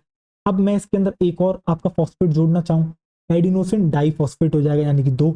अब बेटा क्या जोड़ने के लिए एनर्जी देनी पड़ेगी, बिल्कुल देनी पड़ेगी। ऐसे ही सपोज करो मैं एक और जोड़ना चाहता हूँ, तो फिर क्या आएगा, आपका बनता है एटीपी, एडिनोसिन ट्राइफॉस्फेट, तीन। अब क्या मुझे तीसरा फॉस्फेट जोड़ने के लिए भी एनर्जी देनी पड़ेगी, बिल्कुल पड़ेगी। जब बेटा मैं जोड़ते समय एनर्जी दे रहा हूं तो तब मैं इसको तोड़ूंगा तो क्या एनर्जी रिलीज होगी। इसी तरीके से एटीपी में तीन आपके क्या है फॉस्फेट, तो एक फॉस्फेट को मैं अलग कर दूंगा, दो फॉस्फेट उसी के साथ रहेंगे, तो वो क्या बचेगा बेटा, एडीपी, एडिनोसिन डाइफॉस्फेट, और एक फॉस्फेट अलग, और उससे निकलेगी एनर्जी। और वो एनर्जी किसको मिल जाएगी, मायोसिन के हेड को। और उस एनर्जी के साथ वो क्या चमत्कार करेगा वो आप देखोगे। तो अब आपकी नेक्स्ट स्टेप में क्या होता है बच्चों, जब आप यहां से यहां जाते हो बेटा, ये नंबर वन स्टेप है, पर मैं अभी यहाँ पे लिखूंगा नहीं एक्चुअली में हुआ क्या है, मैं इसलिए यहां पर नहीं लिखूंगा, क्यों, क्योंकि आपको मैं एक अलग चीज बताऊंगा जो कि आपको तभी समझ में आएगी, अगर मैं अभी यहाँ पे लिख दूंगा तो आपको समझ में नहीं आएगा। तो ये आपकी कौन सी है, ये आपकी दूसरी स्टेप। तो यहाँ पे क्या हो रहा है, यहाँ पे होता है बेटा हाइड्रोलिसिस ऑफ एटीपी, यहाँ पे होता है आपका हाइड्रोलाइसिस ऑफ एटीपी, आपका बच्चों यहाँ पे होता है हाइड्रोलिसिस ऑफ एटीपी। और हाइड्रोलिसिस ऑफ एटीपी का मतलब क्या है, हाइड्रोलिसिस ऑफ एटीपी का बेटा सिंपल सा मीनिंग है, हाइड्रोलिसिस ऑफ एटीपी का सिंपल सा मीनिंग है भैया एडीपी प्लस इनऑर्गेनिक फॉस्फेट। तो आप यहाँ पे क्या लिखोगे, एडीपी प्लस इनऑर्गेनिक फॉस्फेट। और ये हाइड्रोलिसिस कहाँ हुआ है बेटा, अभी भी ये एडीपी और एटीपी आपकी सॉरी एडीपी और इनऑर्गेनिक फॉस्फेट ये अभी भी बेटा मायोसिन हेड से ही बाइंड करे हुए हैं, और इसने एनर्जी दे दी है आपके मायोसिन हेड को। अब एक चीज देखो, अब तक आप क्या देख रहे हो, जो मायोसिन का हेड है ये अभी तक टच नहीं करा है। किससे टच नहीं करा है आपके बेटा? थिन फिलामेंट से, एक्टिन फिलामेंट से अब तक टच नहीं करा है। पता है अब आगे क्या होगा? जैसे ही इसको ये एनर्जी मिली है, ये पता है क्या करेगा? ये इससे यहाँ चिपक जाएगा, ये बाइंड कर जाएगा इस तरीके से। और जैसे ही ये यहाँ जुड़ेगा ना बेटा, पता है इसको क्या कहते हैं? इसको कहते हैं क्रॉस ब्रिज फॉर्मेशन। क्या कहते हैं? इसी को कहते हैं बेटा तेरा क्रॉस ब्रिज फॉर्मेशन। तो देख थर्ड स्टेप में क्या होगा? थर्ड स्टेप में होगा तेरा बेटा क्रॉस ब्रिज फॉर्मेशन। तो देख अब मैंने तेरा हेड जो है बेटा जुड़ते हुए दिखा दिया है। और जब ये जुड़ा है तभी भी इसके पास बेटा देख एडीपी, और ये देख, एक मिनट यार, ये कलर वही क्यों ले लिया? देख ये देख इस तरीके से तेरा क्या हो गया बेटा? ये जुड़ गया। और ये जो तेरा जुड़ना हुआ है बेटा, ये कहलाती है थर्ड स्टेप। और जो तेरे को थर्ड स्टेप दिख रही है, ये क्या है? Formation of cross bridge. ये क्या हुआ है? फॉर्मेशन हुआ है बेटा, इसी को कहते हैं cross bridge. Formation of cross bridge. आपका फॉर्मेशन हो गया बच्चों किसका? आपके क्रॉस ब्रिज का। मैं हटूं एक बार, देख रहे हो आप किस तरीके से फॉर्मेशन हुआ है क्रॉस ब्रिज का। और इस फॉर्मेशन ऑफ क्रॉस ब्रिज में किसने हेल्प करी है बेटा? जो एनर्जी निकली थी बेटा, उसी का इस्तेमाल करके चिपका है। किससे चिपका है आपके? किससे चिपका है बच्चों आपके? ये आपके चिपका है। किससे बच्चों? ये आपके चिपक गया है। किससे बेटा? आपके एक्टिन फिलामेंट से। ठीक है, देखो अब मैं वापस आता हूँ आपके आगे। तो बच्चों ये क्या कहलाता है? ये जो आपको यहाँ से यहाँ तक दिख रहा है, ये कहलाता है बच्चों आपका क्रॉस ब्रिज। ये कहलाता है आपका क्रॉस ब्रिज। क्रॉस ब्रिज, ठीक है। आपको समझ में आ गया क्रॉस ब्रिज? देखो क्या आपको समझ में आ गया बेटा क्रॉस ब्रिज? राइट। और देखो अब होगा क्या बेटा? क्रॉस ब्रिज फॉर्म हो गया। अब होगा क्या? जैसे ही ये क्रॉस ब्रिज फॉर्म हुआ है, अब होगा क्या? अभी भी एडीपी और पीआई वहां पर प्रेजेंट है। अब होगा क्या? अब बेटा जो है इस तरीके से भी क्रॉस ब्रिज लग जाता है। अब इसके पास एनर्जी है। पता है क्या करेगा? ये जो इस तरीके से स्ट्रोक मारेगा, ध्यान से देखो मेरे हाथ को, दिख रहा है? ये देखो इस तरीके से चेंज करेगा। और देखिए अंदर की तरफ गया तेरा हाथ, वापस देख, देख यहाँ पर देख, स्क्रीन की तरफ देख, मेरी तरफ देख, देख दिख रहा है? इस तरीके से ये इससे बाइंड कर गया। अब ये मारेगा बेटा पावर स्ट्रोक। क्या जनरेट करेगा? स्लाइडिंग या फिर रोटेशन, इसी को कहते हो। देख ये इस तरीके से पावर स्ट्रोक देगा और इसको आगे भेज देगा, समझ रहा है? और जब इसके के साथ नया एटीपी बाइंड करेगा, तब ये यहाँ से डिटैच होगा। समझ रहा है तू? देख ये इस तरीके से इससे चिपक गया, और जैसे ये बाइंड करा, ये क्या करता है? पावर स्ट्रोक देता है। इसको क्या कहते हैं? इसको देख, स्लाइडिंग या पावर स्ट्रोक। देख रहा है मेरा हाथ किस तरीके से अंदर जा रहा है? तो ये क्या करेगा बच्चों? ये देगा आपके क्या? ये इसके बाद आती है आपकी फोर्थ स्टेप। तो देख क्रॉस ब्रिज का फॉर्मेशन हो गया। फोर्थ स्टेप में क्या होगा? ये करेगा, ये क्या करेगा? ये देगा बेटा पावर स्ट्रोक। अब देखियो जरा तू इसका ध्यान से, ये देख कुछ इस तरीके से इसकी पोजीशन दिख रही है। और अब ये एडीपी एटीपी दोनों को बेटा क्या करेगा? माफ करना सॉरी, एडीपी और इनऑर्गेनिक फॉस्फेट को बेटा छोड़ देगा। ठीक है, और ये वापस से बेटा ये प्रोसेस इस स्टेप पे पहुंच जाएगी। अभी तुझे समझ में नहीं आएगा, रुक अभी मैं तुझे बताता हूँ। एक मिनट से हटा। तो बच्चों ये आपका क्या हुआ है? ये है आपकी फोर्थ स्टेप, जिसके अंदर हुआ है बच्चों आपका क्या? स्लाइडिंग या फिर रोटेशन। इसी को आप कहते हो स्लाइडिंग या फिर रोटेशन। स्लाइडिंग या फिर रोटेशन। क्या आपको समझ में आ गया? और ये क्यों हुआ? क्योंकि यहां पर जनरेट हुआ बेटा पावर स्ट्रोक। आप लिखोगे यहाँ पे क्या? Power stroke. यहां पर हुआ था पावर स्ट्रोक। पावर स्ट्रोक कैसे हुआ भैया? जो बॉन्ड तोड़ के एनर्जी मिली थी, उसका इस्तेमाल इसी में तो करा जाता है। क्या आपको समझ में आ रहा है? कॉन्ट्रेक्शन किस तरीके से हो रहा है? मायोसिन का हेड इस तरीके से बाइंड कर गया था। किसके साथ बाइंड कर गया बेटा? एक्टिन के साथ। अब क्या है? इसके पास एनर्जी है। एनर्जी है तो ये इस तरीके से जो है बेटा, इसको क्या करता है? अंदर की तरफ जो है सार्कोमियर के पहुंचाता है। इसको आपके थिन फिलामेंट को देखो, देख रहे हो?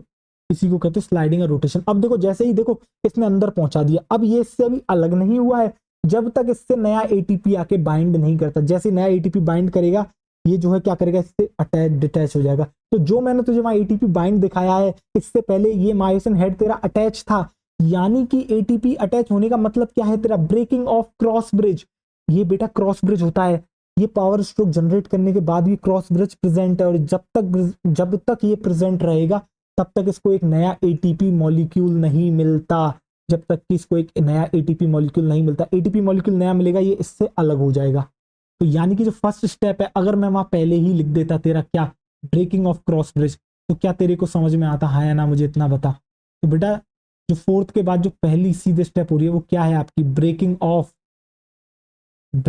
Of cross bridge. अगर मैं ये पहली ही लाइन में लिख देता कि भैया फर्स्ट स्टेप आपकी कहलाती है ब्रेकिंग ऑफ क्रॉस ब्रिज, तो क्या तेरे को समझ में आता, हाँ या ना मुझे इतना बता।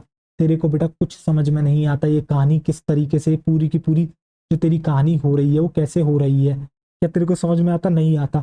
अब मैं यहाँ पे लिखना चाहूँ तो बेटा देख मैं एक बात और लिख सकता हूँ, देख आजा, अब तेरे को क्लियर बातें समझ में आएंगी। देख तू जरा ध्यान से, अब देख ये बेटा क्रॉस ब्रिज, ये ब्रेकिंग कैसे हुई थी क्रॉस ब्रिज की, जब आपका एटीपी आके बाइंड करता है तो फोर्थ से फर्स्ट स्टेप के लिए क्या कराना होगा आपको, सीधे एटीपी बाइंडिंग करानी होगी, एटीपी बाइंड्स, ठीक है। अब 1 से 2 पर जाना है तो क्या हो रहा है बेटा इसके अंदर, एटीपी आपका क्या कर रहा है, स्प्लिट कर रहा है। तो आप लिख लोगे एटीपी स्प्लिट्स इनटू, एटीपी बेटा किस किस में टूट रहा है, splits into ADP plus inorganic phosphate, और इसी को कहते हो आप second step hydrolysis of ATP. और देन इसके बाद क्या हो रहा है बेटा, क्रॉस ब्रिज आपका फॉर्मेशन हो रहा है। कैसे हुआ क्रॉस ब्रिज फॉर्मेशन, मैं हटता हूं यहां से जरा। क्रॉस ब्रिज फॉर्मेशन बेटा इस तरीके से हुआ है आपका कि भैया इसको एनर्जी मिली थी एटीपी के टूटने से, इसी एनर्जी का इस्तेमाल करके ये हेड से जुड़ गया, और बाद में बेटा ये क्या करता है, आपके एडीपी और पीआई को निकाल देता है, इसी से जो है पावर स्ट्रोक जनरेट करता है और आपका स्लाइडिंग करा देता है। ठीक, आपको समझ में आ गया, इसलिए इस थ्योरी को कहा जाता है स्लाइडिंग फिलामेंट थ्योरी, यानी कि thin filament slides over thick filament. दिख रहा है, देखो देखो थिन फिलामेंट किस तरीके से कर रहा है, कौन मदद करवा रहा है, मायोसिन का हेड इस तरीके से पावर स्ट्रोक दे रहा है, ठीक है। बाकी मैं भी आपको ये इन डिटेल लिखवाऊंगा और अच्छे से, आपको और मजा आएगा। तो बेटा क्या मैं यहाँ पे एक बात और लिख सकता हूँ, देख थर्ड से फोर्थ जाते हुए जो आपको एरो दिख रहा है, क्या मैं यहाँ पे लिख सकता हूँ, यहाँ से इसने क्या लूज करा है, loses ADP plus pi, loses adenosine diphosphate and, plus तो नहीं करना चाहिए बेटा, एंड कर देना चाहिए। बाकी मैं बच्चों आपको बताऊंगा प्रिसाइजली ये होता कैसे है, ठीक है। एक मिनट, इसे अच्छे से लिखते हैं, loses ADP and inorganic phosphate. बताओ बच्चों क्या ये आपको क्लियर हो गया, अगर ये आपको क्लियर हो गया है तो बच्चों इसे पॉज करें और इस डायग्राम को बनाएं। बहुत ही ज्यादा इंपॉर्टेंट ये डायग्राम है बेटा, एक एक स्टेप तेरे को पता होना चाहिए। पहली स्टेप होती है ब्रेकिंग ऑफ क्रॉस ब्रिज, दूसरी स्टेप होती है हाइड्रोलिसिस होता है तेरे एटीपी का, थर्ड स्टेप होती है तेरी बेटा फॉर्मेशन होता है क्रॉस ब्रिज का, और फोर्थ स्टेप में तेरा होता है स्लाइडिंग और रोटेशन। और स्लाइडिंग और रोटेशन होने के बावजूद भी जब हो जाती है स्लाइडिंग और रोटेशन बेटा, ये क्रॉस ब्रिज ऐसा ही फॉर्म रहता है, जब इसे नया एटीपी मिलता है तब ये अलग होता है। अब एक बात बता, कभी तूने देखा किसी लाश को, जब इंसान अचानक से मरता है तो होता क्या, उसकी जो है बेटा हाथ जिस पोजीशन में होते हैं उसी में रह जाते हैं, क्यों, क्योंकि उस समय तक बेटा क्रॉस ब्रिज बना रह गया, उसे नई एटीपी मिली नहीं, वो मसल रिलैक्स ही नहीं कर पाई, वो जिस स्टेट में थी वो उसी में रह गई, कॉन्ट्रैक्ट की कॉन्ट्रैक्ट रह गई। इसको कहते हैं रिगर मोर्टिस, पर हम इसमें जाएंगे नहीं, पहले पढ़ाते थे बट अब कोई इस बात का सेंस नहीं है। क्या आपको समझ में आया, यानी कि जब तक इसे नई एटीपी नहीं मिलेगी क्रॉस ब्रिज टूटेगा नहीं, समझ रहे हो, क्या आपको समझ में आई चीजें। अब मैं लिखना शुरू करूं एक बार, चलो आओ पूरी कहानी को लिखते हैं। आपको यार आज बहुत ही ज्यादा हाईली कंसेप्चुअल क्लास रही है आज की, ठीक है, आपको मजा आया होगा। तो बेटा शुरुआत किससे करते हैं, आपकी शुरुआत करते हैं वही फर्स्ट स्टेप से, ठीक है। क्या थी फर्स्ट स्टेप आपकी, एटीपी बाइंड करती है बेटा किसके साथ, आपके मायोसिन हेड के साथ, और जैसे ये बाइंडिंग होती है इससे क्या होता है, ब्रेकिंग ऑफ क्रॉस ब्रिज, ठीक है। तो आप क्या लिखोगे यहाँ पे, आप यहाँ पे लिखोगे बच्चों ATP, ATP binds with myosin head, ATP binds with, ATP bind कर रही है किसके साथ, विद मायोसिन हेड। और जैसे ही एटीपी बाइंड करती है मायोसिन हेड के साथ बच्चों, ये क्या करती है, कॉजेज, क्या कॉज करती है बेटा, ये कर देती है आपका ब्रेकिंग ऑफ क्रॉस ब्रिज, जो कि है आपकी first step, breaking of cross bridge. अब जर्नली जो है, अगर मैं जैसे मैंने जब पढ़ाना बच्चों शुरू करा था, मैं इसको ऐसे ही पढ़ाता था, मुझे याद है, ठीक है। अपन क्या करते थे जब मैं पढ़ाता था इसको, तो मैं ब्रेकिंग ऑफ क्रॉस ब्रिज से शुरुआत करता था चीजें, तो पहले ही लिख देता था ब्रेकिंग ऑफ क्रॉस ब्रिज। तो उससे होता क्या था, कुछ लोग बड़े ताज्जुब रह जाते थे कि सर ये ब्रेकिंग ऑफ क्रॉस ब्रिज, क्योंकि उनको क्रॉस ब्रिज ही नहीं पता है, ब्रेकिंग कैसे समझेंगे। इसलिए थोड़ा सा मैंने चेंज करा तरीका, और मैंने जो है शुरुआत वहीं से रखी, क्योंकि प्रोसेस तो यार वहीं से शुरू होती है। मैंने कहा यार इस स्टेप को यहाँ पे लिखेंगे नहीं ब्रेकिंग ऑफ क्रॉस ब्रिज, पहले क्रॉस ब्रिज बनवाएंगे बाद में टूट पाएंगे, तब उनको समझ में आ जाएगा साइकिल पूरी चल कैसे रही है, समझ रहे हो। आ जाओ देखो, तो आप यहाँ पे क्या लिखोगे, बट अब जब थ्योरी लिखने की बात है तो आपको पता है किस तरीके से होता है क्या होता है, तो थ्योरी तो आप लिखोगे ही। देखो तो आप यहाँ पे क्या लिखोगे बच्चों, आप यहाँ पे लिखोगे ब्रेकिंग ऑफ क्रॉस ब्रिज,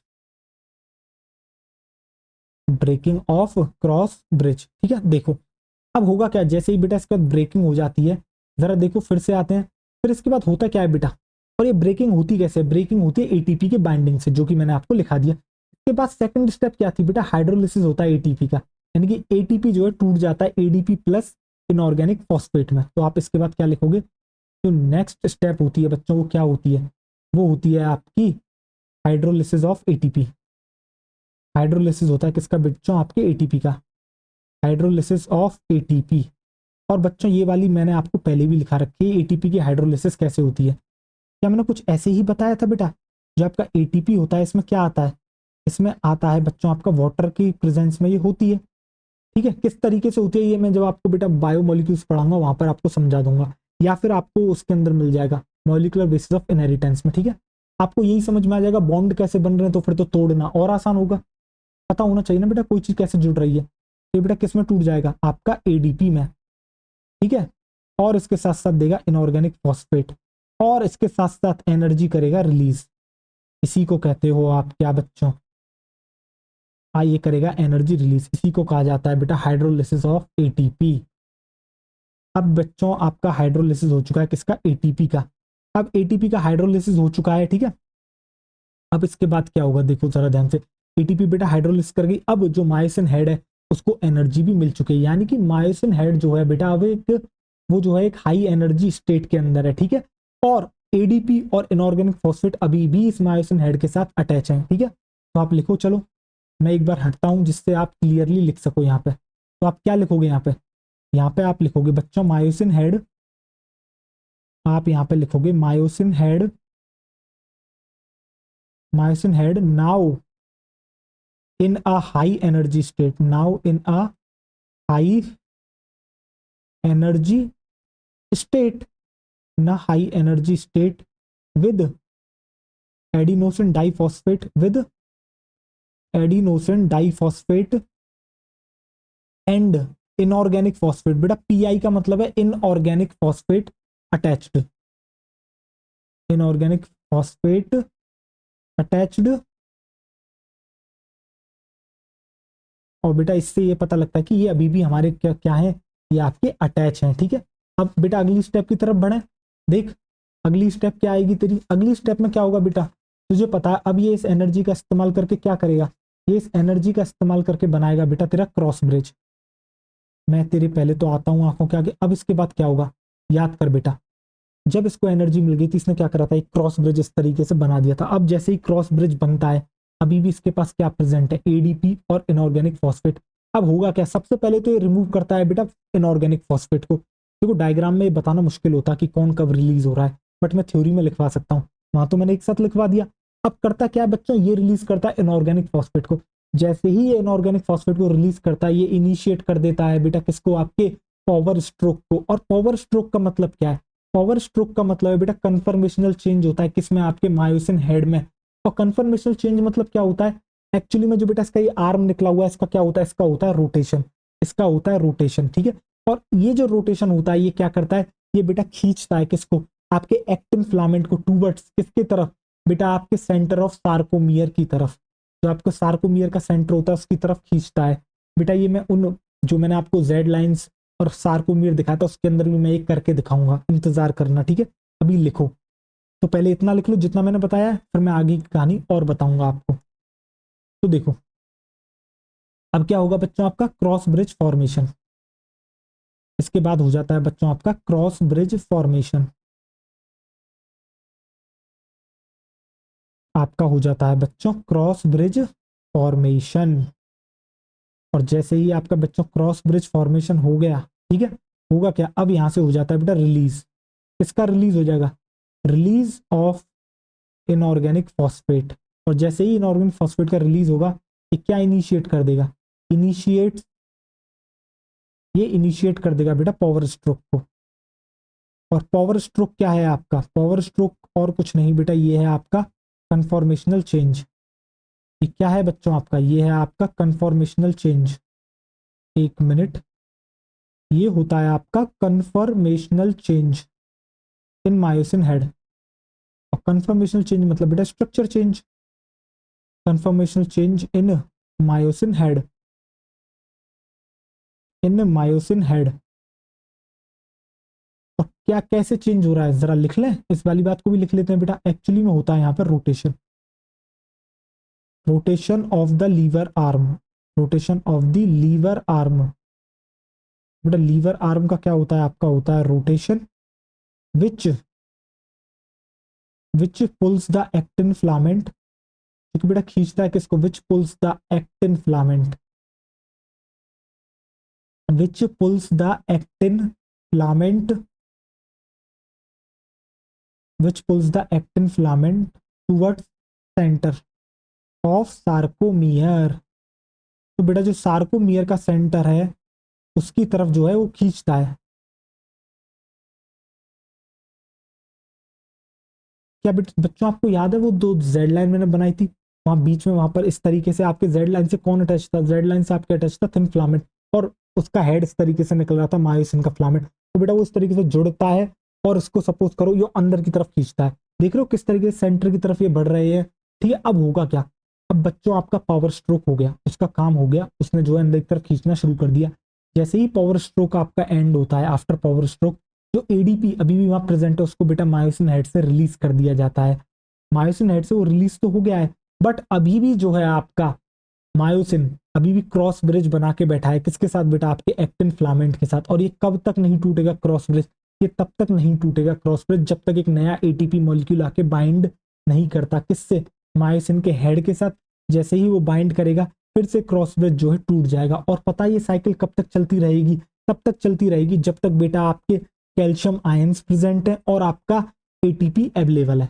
जैसे ही आपके कैल्शियम आयंस बंद हो गए बेटा मसल रिलैक्स कर जाएगी। क्यों, क्योंकि कैसे हो जाएगा ये काम ऐसे होगा बेटा, अगर वहां से कैल्शियम गायब हो गया, ठीक है, तो होगा क्या, आपके बेटा टीपीसी से कैल्शियम बाइंड नहीं करेगा तो टीपीसी अपनी जो है हरकतों पर वापस आ जाएगा और वो क्या करेगा, वो भैया आपकी मायोसिन बाइंडिंग साइट को कवर कर देगा। कवर कर देगा तो बेटा कहाँ से बाइंडिंग होगी, ठीक है।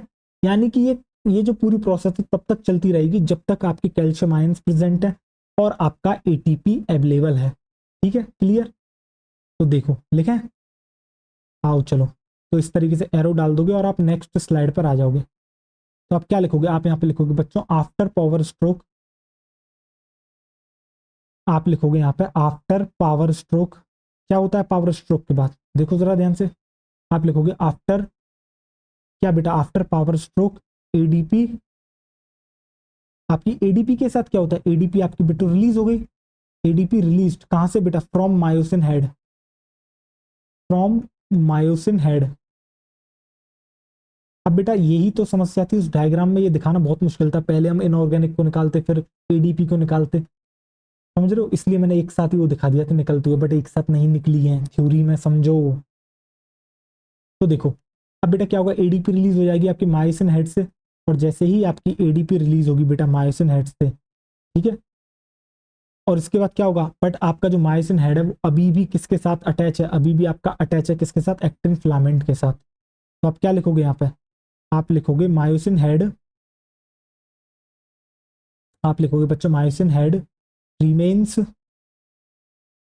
Remains strongly bound, remains strongly bound to actin filament, to actin filament.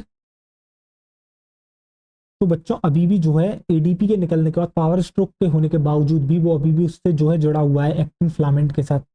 यानी कि आप लिख सकते हो cross bridge is still present, cross bridge is still present, अभी भी प्रेजेंट है, cross bridge is still present.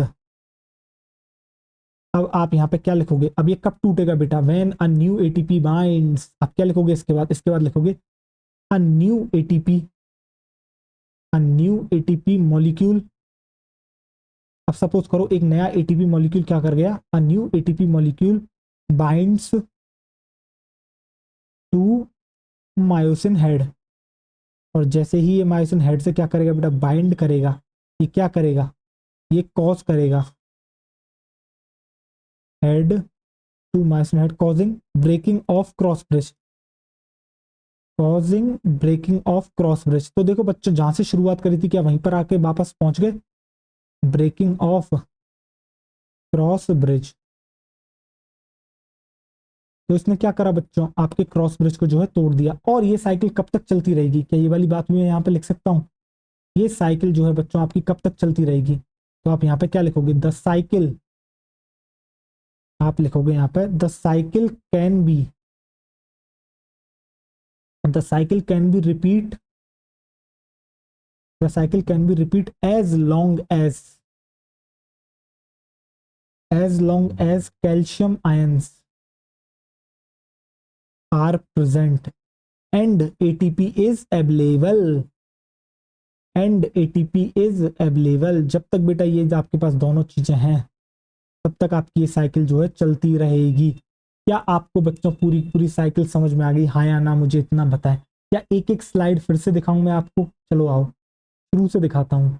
तो देखो बेटा स्लाइडिंग फिलामेंट थ्योरी, अब आप देखो, अब देखो मैं कुछ बोलूंगा नहीं, मैं हट रहा हूँ जरा यहाँ से। पानी में जब तक पी रहा हूँ तब तक आप जो है क्या करोगे, आप इसको एब्जॉर्व करो, आप समझो जो जो चीज मैंने बताई है। इस डायग्राम को देखो अच्छे से, ठीक है। थ्योरी पढ़ो 1 से 2 बार, आपको चीजें अपने आप क्लियर हो जाएंगी।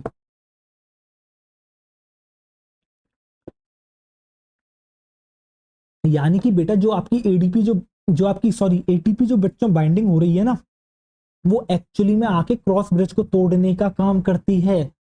समझ गए? जब तक एटीपी बाइंड नहीं करेगी वो क्रॉस ब्रिज जो है बच्चों आपका प्रेजेंट रहेगा आफ्टर पावर स्ट्रोक के बावजूद भी, यानी कॉन्ट्रैक्शन होने के बावजूद भी। समझ रहे हो बेटा? पावर स्ट्रोक का मतलब क्या है, देखो इस तरीके से शॉर्टन हो रही है मसल फाइबर, शॉर्टन हो रही है। समझ रहे हो? मसल जो शॉर्टन हो रही है इसी की वजह से तो कॉन्ट्रैक्शन हो पा रहा है, ठीक है। अब देखो, अब अगर किसी बच्चे ने नोट ना करा हो तो बच्चों को नोट कर सकता है। देखो मैं हटता हूं यहां से, देखो पॉज करो और नोट कर लो। कर लिया पॉज? देखो चलो मैं हट ही जाता हूँ और नेक्स्ट स्लाइड लगा देता हूँ। बच्चों से पॉज करो और जो है आप इसे नोट कर लोगे। कर लिया नोट? नेक्स्ट स्लाइड पे आऊं? चलो आओ नेक्स्ट पे आ जाते हैं। पॉज कर लो और बच्चों नोट कर लो। नोटेड? आओ इसको भी देख लो। अब इसमें मैं वापस आपके आगे आ सकता हूँ।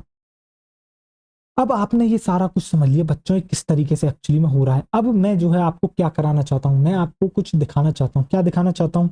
मैं आपको जो है बच्चों एक बार ये बताना चाहता हूँ कि भैया ये जो कॉन्ट्रैक्शन हो रहा है इससे क्या क्या होगा। आई बैंड की लेंथ पे क्या असर पड़ेगा, सार्कोमियर की लेंथ पे क्या असर पड़ेगा। करें बात इससे रिलेटेड? आओ चलो देखो, डायग्राम निकालता हूं मैं, सीधे डायग्राम पर आते हैं, उससे आपको बेहतर समझ में आएगा।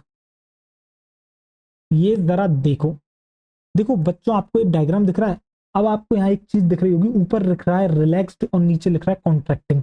यानी कि पहले तो मसल रिलैक्स थी, ठीक है। तो मसल रिलैक्स में आपको सारी चीजें दिख रही हैं, आपको दोनों जेड लाइन दिख रही हैं, आपको एच जोन दिख रहा है, आई बैंड दिख रहा है, आपको ए बैंड दिख रहा है, सारी चीजें आपको क्लियर कट दिख रही हैं। अब जरा देखना बेटा होगा क्या जब रिलैक्स से कॉन्ट्रैक्शन चल रहा है। एक बात बताना, कॉन्ट्रैक्शन का मतलब क्या होता है आपका? कॉन्ट्रैक्टिंग का मतलब ये होता है बेटा मायोसिन इससे बाइंड कर चुका है और इसको अंदर की तरफ खींच रहा है, इसको अंदर की तरफ खींच रहा है। किसको खींच रहा है? थिन फिलामेंट को अंदर की तरफ स्लाइड करा रहा है। तो देख रहे हो थिन फिलामेंट को क्या करा रहा है, अंदर की तरफ स्लाइड करा रहा है। अब देख जरा ध्यान से, पहले जेड लाइन तेरी कहाँ थी? पहले जेड लाइन थी तेरी यहाँ पे, समझ रहा है? अब हो क्या रहा है देख, इसने जो है वो इतनी अंदर की तरफ चलेगी। कैसे चलेगी अंदर की तरफ? बेटा हो क्या रहा है, मायोसिन का जो हेड है वो बाइंड है आपके किससे? एक्टिन से। वो एक्टिन को खींच रहा है और ये एक्टिन आपका किससे जुड़ा हुआ है? जेड लाइन से जुड़ा हुआ है। याद कर, तेरे को लिखाया था मैंने, actin filament Z lines are firmly attached with the actin filament. जब तेरा एक्टिन फिलामेंट खिंचेगा तो क्या जेड लाइन भी अंदर की तरफ तेरी खिंचेगी, और तेरी जब जेड लाइन अंदर की तरफ खिंचेगी तो क्या तेरी सार्कोमियर की ओवरऑल लेंथ कम होगी?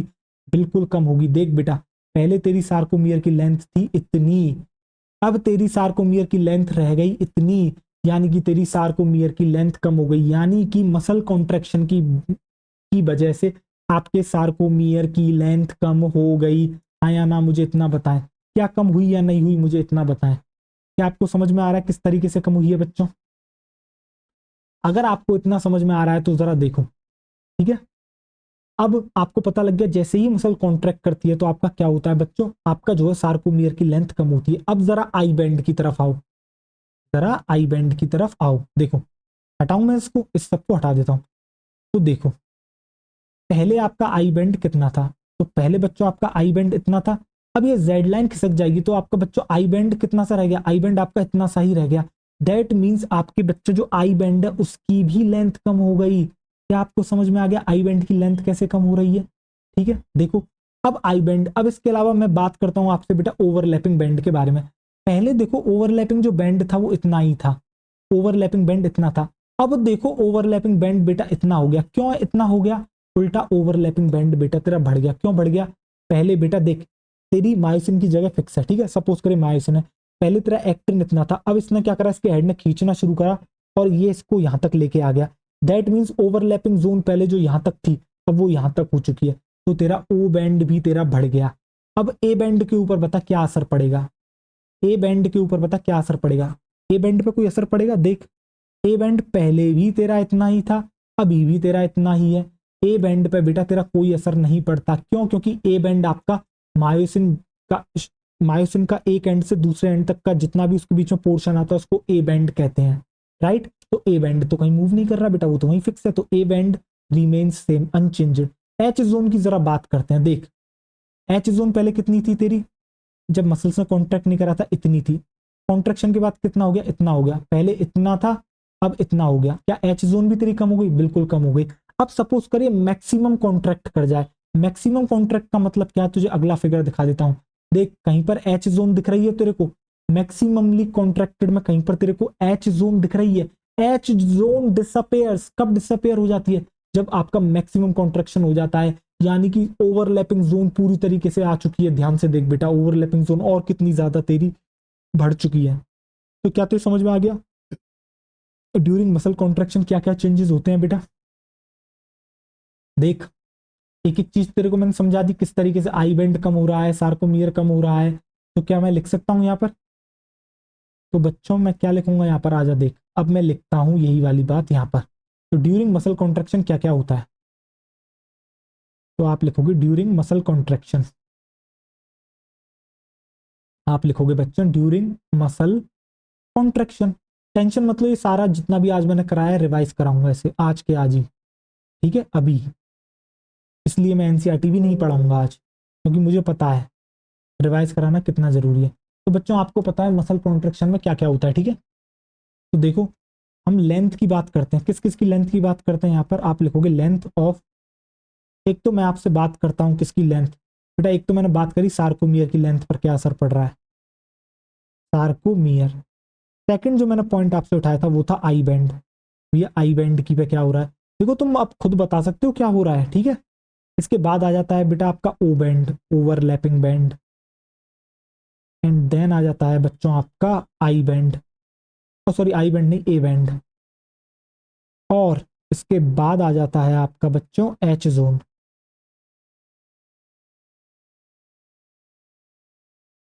तो लिखें?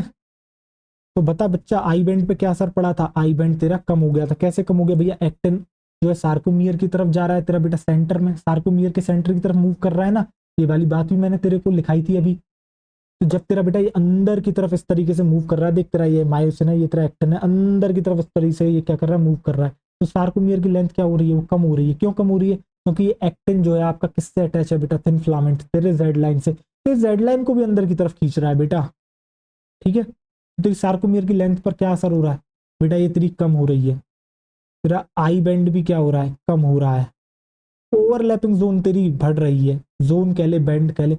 ए बैंड अनचेंज्ड बेटा, इस पर कुछ असर नहीं पड़ता, ये तो अनचेंज्ड रहता है, ठीक है, रिमेन्स सेम। क्यों? क्योंकि ये बेटा वो रीजन होता है जहां से जहां तक आपका मायोसिन का प्रेजेंट है, मायोसिन फिलामेंट। और वो जो है अपनी जगह पे फिक्स बैठा है बेटा, वो नहीं मूव कर रहा। आपका मूव कौन कर रहा है? आपका स्लाइड कौन कर रहा है? Thin filament over thick filament. H zone क्या हो रही है बेटा? कम हो रही है। और यहां पर आप एक नोट डाल लोगे, नोट में क्या लिखोगे भैया? एच जोन बिल्कुल गायब हो जाती है। कब गायब हो जाती है? आप लिखोगे H zone disappears, H zone disappears. कब डिसअपेयर हो जाती है? When muscle, when muscle contracts maximally, when muscle contracts maximum, maximally कहें यार, यार ये शब्द कुछ ठीक नहीं लग रहा। मैक्सिमली तो कोई शब्द नहीं है, एक मिनट रुको। When maximum muscle contraction occurs, ये लाइन सही है। When maximum muscle contract contraction occurs, when maximum muscle contraction occurs, तो भैया जब मसल कॉन्ट्रैक्शन मैक्सिमम हो जाएगा तो भैया ये एच जोन डिसअपेयर हो जाएगी पूरी की पूरी। क्या आपको इतना समझ में आ गया, हाँ या ना मुझे इतना बताएं बच्चों। अगर आपको इतना समझ में आ गया तो आओ आज का पूरा लेक्चर रिवाइज कराता हूँ मैं तुम्हें। तो देखो शुरुआत किससे हुई थी, थिन फिलामेंट, अरे नहीं यार ये कहाँ से आ गया, ये तो हम ज्यादा पीछे चले गए। देखो आज की शुरुआत हुई थी बेटा मैकेनिज्म ऑफ मसल कॉन्ट्रैक्शन से, ठीक है। तो होता क्या है बच्चों, सीएनएस से सिग्नल जाता है मसल फाइबर के पास, कौन लेके जाता है, मोटर न्यूरॉन लेके जाता है, ठीक है। होता क्या है, मोटर न्यूरॉन के बेटा जो एक्सॉन टर्मिनल होता है जिसे आप साइनेप्टिक नोव कहते हो, वो और आपकी मसल फाइबर मिलके क्या बनाती हैं, अगर आपका एक group of muscle fibre present है तो ये मिलके मोटर यूनिट बनाते हैं। तो मोटर यूनिट क्या कहलाता है, यानी कि a motor neuron along with the group of muscle fibre constitute motor unit, यानी कि मोटर न्यूरॉन और एक ग्रुप ऑफ मसल फाइबर मिलकर बनाता है बेटा मोटर यूनिट को, ठीक है। आपको समझ में आ गया। इसके बाद मैंने आपको बताया था क्या, अगर बच्चों आपका जो है क्या कहते हैं एक मोटर न्यूरॉन हो और आपका क्या हो रहा है, वो आपके किसके साथ बना रहा है, आपका क्या है, आपका क्या कहते हैं वो जंक्शन फॉर्म कर रहा हो किसके साथ, सार्कोलेमा ऑफ मसल फाइबर, इसको आप कहते हो न्यूरोमस्कुलर जंक्शन, जिसके अंदर आपको बेटा तीन मेम्ब्रेन देखने को मिलती है। एक है प्री साइनेप्टिक मेम्ब्रेन, फिर बीच का गैप जिसे आप कहते हो साइनेप्टिक क्लेफ्ट, देन उसके बाद जो सार्कोलेमा दिख रहा है उसे कहते हो पोस्ट साइनेप्टिक मेम्ब्रेन। ये तीनों की तीनों मिलकर क्या बना रही हैं, आपका न्यूरोमस्कुलर जंक्शन या फिर मोटर एंड प्लेट। अब मुझे नहीं लगता किसी को मोटर एंड प्लेट और मोटर यूनिट में किसी को जो है प्रॉब्लम होगी। तो न्यूरोमस्कुलर जंक्शन का मतलब क्या है बच्चों, it is a junction between a motor neuron and sarcolemma of muscle fibre. अब एक्चुअली में होता क्या है बेटा, देख सिग्नल जो है तेरा शुरुआत करता है, सिग्नल ने शुरू करा, सिग्नल एक्सॉन टर्मिनल तक पहुंच गया, जैसे ही एक्सॉन टर्मिनल तक सिग्नल पहुंचता है वहां पर प्रेजेंट है कैल्शियम चैनल, कैल्शियम चैनल खुल जाएंगे, कैल्शियम अंदर आएगा, साइनेप्टिक नोव के अंदर पहले से ही साइनेप्टिक वेसिकल्स प्रेजेंट है, इनके अंदर भरा पड़ा है बेटा एसिटाइलकोलिन जो कि है एक आपका न्यूरोट्रांसमीटर। जैसे ही कैल्शियम अंदर आता है इनको ऑर्डर दे दिया जाता है भैया तुम फ्यूज कर जाओ किसके साथ, प्री साइनेप्टिक मेम्ब्रेन के साथ। जैसे ही ये प्री साइनेप्टिक मेम्ब्रेन के साथ बेटा फ्यूज करेंगे, ये क्या करेंगे, ये एक्सोसाइटोसिस कर देंगे किसका, एसिटाइलकोलिन का। जैसे ही एसिटाइलकोलिन का एक्सोसाइटोसिस होगा तो बेटा वो कहाँ पहुंच जाएगा, साइनेप्टिक क्लेफ्ट में।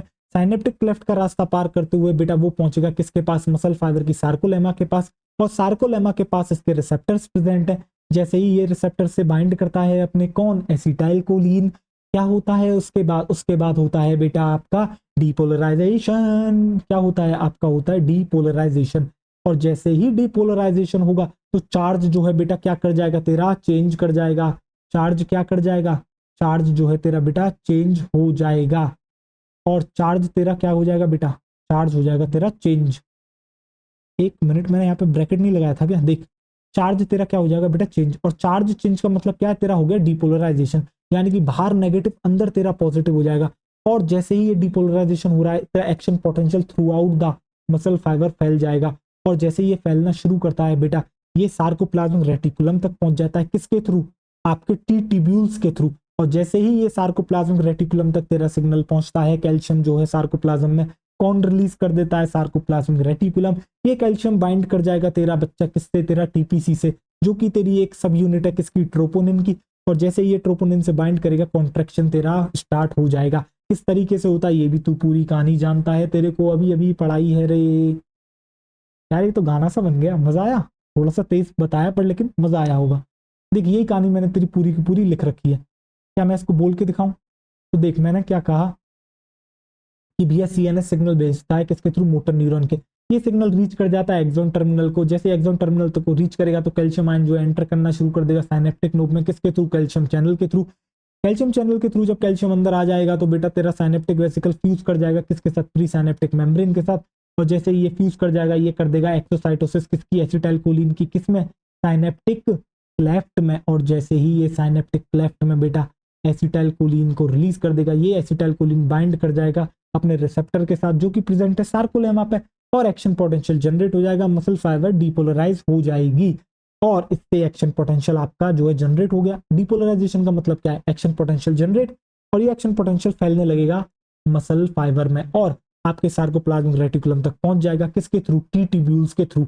अगर किसी बच्चे को ये तेज लग रहा है इसका मतलब उसने पढ़ाई नहीं करी, जब मैं इसको बहुत आराम से पढ़ा रहा था एक एक लाइन को 3 3 बार बोल रहा था, समझ रहा है। अगर अब तुझे तेज लग रहा है और जो पढ़ने वाला बच्चा उसको तो मजा आ रहा होगा। देख इसके बाद क्या होता है, इसके बाद होता है तेरा रिलीज कैल्शियम आयंस का। कहां से? सार्कोप्लाज्म रेटिकुलम से। किस में होगा? सार्कोप्लाज्म में होगा। और इसी सार्कोप्लाज्म में ये आपका बाइंड कर जाएगा किसके साथ? तेरे टीपीसी के साथ, प्रोपोनिन सी के साथ, और कन्फर्मेशनल चेंज होगा। और कन्फर्मेशनल चेंज से क्या होगा? अनमास्किंग हो जाएगी किसकी? मायोसिन बाइंडिंग साइट, जो कि एक्टिन फिलामेंट पर प्रेजेंट है, जिसको ढक के बैठ गया था कौन? तेरा टीपीआई और ट्रोपोमायोसिन। इसको कौन हटा देगा? इसको कैल्शियम बाइंड करते ही हट जाएगा। Conformational change, structural change, actin myosin bind कर जाएंगे और आपका कॉन्ट्रैक्शन हो जाएगा। क्लियर हुआ या नहीं हुआ? बताएं मुझे। क्लियर हो गया?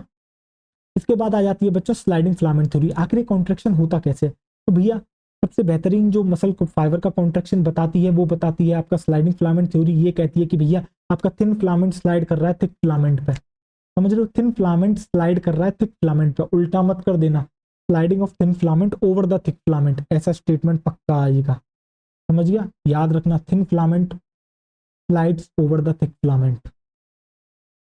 फिर देख तू क्या देखता है यहाँ पर। तू देखता है बेटा सबसे पहले जब मसल तेरा कॉन्ट्रैक्ट करने की बारी आती है तो सबसे पहले वो एटीपी तेरे जो है मायोसिन हेड के साथ बाइंड करता है। जैसे वो बाइंड करता है बेटा उसके बाद होता है उसका hydrolysis of ATP. Hydrolysis of ATP मतलब एटीपी टूट जाएगा एडीपी और इनऑर्गेनिक फॉस्फेट में। जैसे ये टूटता है एनर्जी रिलीज होती है। उस एनर्जी का इस्तेमाल करके हेड क्या कर जाता है आपका? बाइंड कर जाता है किसके साथ? तेरे एक्टिन के साथ। और इसी को कहा जाता है क्रॉस ब्रिज फॉर्मेशन। और जैसे ही ये क्रॉस ब्रिज फॉर्मेशन होता है बेटा क्या होता है इसके बाद? पीआई को धक्के मार के निकाल दिया जाता है और इसके बाद जनरेट हो जाता है पावर स्ट्रोक। और इस तरीके से अंदर की तरफ आपके एक्टिन फिलामेंट को खींचा जाता है इसकी तरफ, सेंटर ऑफ सार्कोमियर की तरफ। और इसी को कहते हो फोर्थ स्टेप, स्लाइडिंग या रोटेशन। और जैसे ही ये कंप्लीट होता है बेटा तेरा एडीपी को यहाँ से भगा दिया जाता है और ये क्रॉस ब्रिज अभी भी बना रहता है। तब तक बना रहता है जब तक इससे नई एटीपी बाइंड नहीं करती। जैसे ही एटीपी बाइंड करती है पहली स्टेप आ जाती है जो कि होती है तेरी ब्रेकिंग ऑफ क्रॉस ब्रिज, यानी क्रॉस ब्रिज का टूट जाना, यानी कि डिटैचमेंट हो जाना किसका? मायोसिन का एक्टिन से। तो ये साइकिल तब तक चलती रहेगी जब तक तेरा कैल्शियम आयन प्रेजेंट है और तेरी एटीपी अवेलेबल है। क्या तेरे को समझ में आ गई? अब पूरी साइकिल जो है मैंने बेटा लिखवा भी दी तेरी। मैंने क्या लिखवाया? एटीपी तेरा बाइंड करती है बेटा किसके साथ? मायोसिन हेड के साथ। जैसे ही बाइंड करती है इसी को कहते हैं ब्रेकिंग ऑफ क्रॉस ब्रिज, यानी कि आपका क्रॉस ब्रिज टूट जाएगा। यानी कि मायोसिन का जो हेड है बेटा वो डिटैच हो जाएगा किससे? आपके एक्टिन फिलामेंट से। और इसके बाद क्या होता है? एटीपी बाइंड कर चुकी है, अब एटीपीएस अपनी एक्टिविटी दिखाएगा और एटीपी को तोड़ देगा, हाइड्रोलिसिस कर देगा। दैट मींस एनर्जी रिलीज होगी, एडीपी और इनऑर्गेनिक फॉस्फेट मिल जाएगा। अब इस एनर्जी को तो बेटा हेड ले लेगा और हेड हाई एनर्जी स्टेट में पहुंच जाएगा और एडीपी और इनऑर्गेनिक फॉस्फेट अभी भी इससे क्या रहेंगे? अटैच रहेंगे। ठीक है, समय आने पर ही निकालेगा, जो कि मैंने बता भी दिया था अभी आपको कब निकालेगा। तो भैया क्रॉस ब्रिज इसके बाद फॉर्म हो जाता है।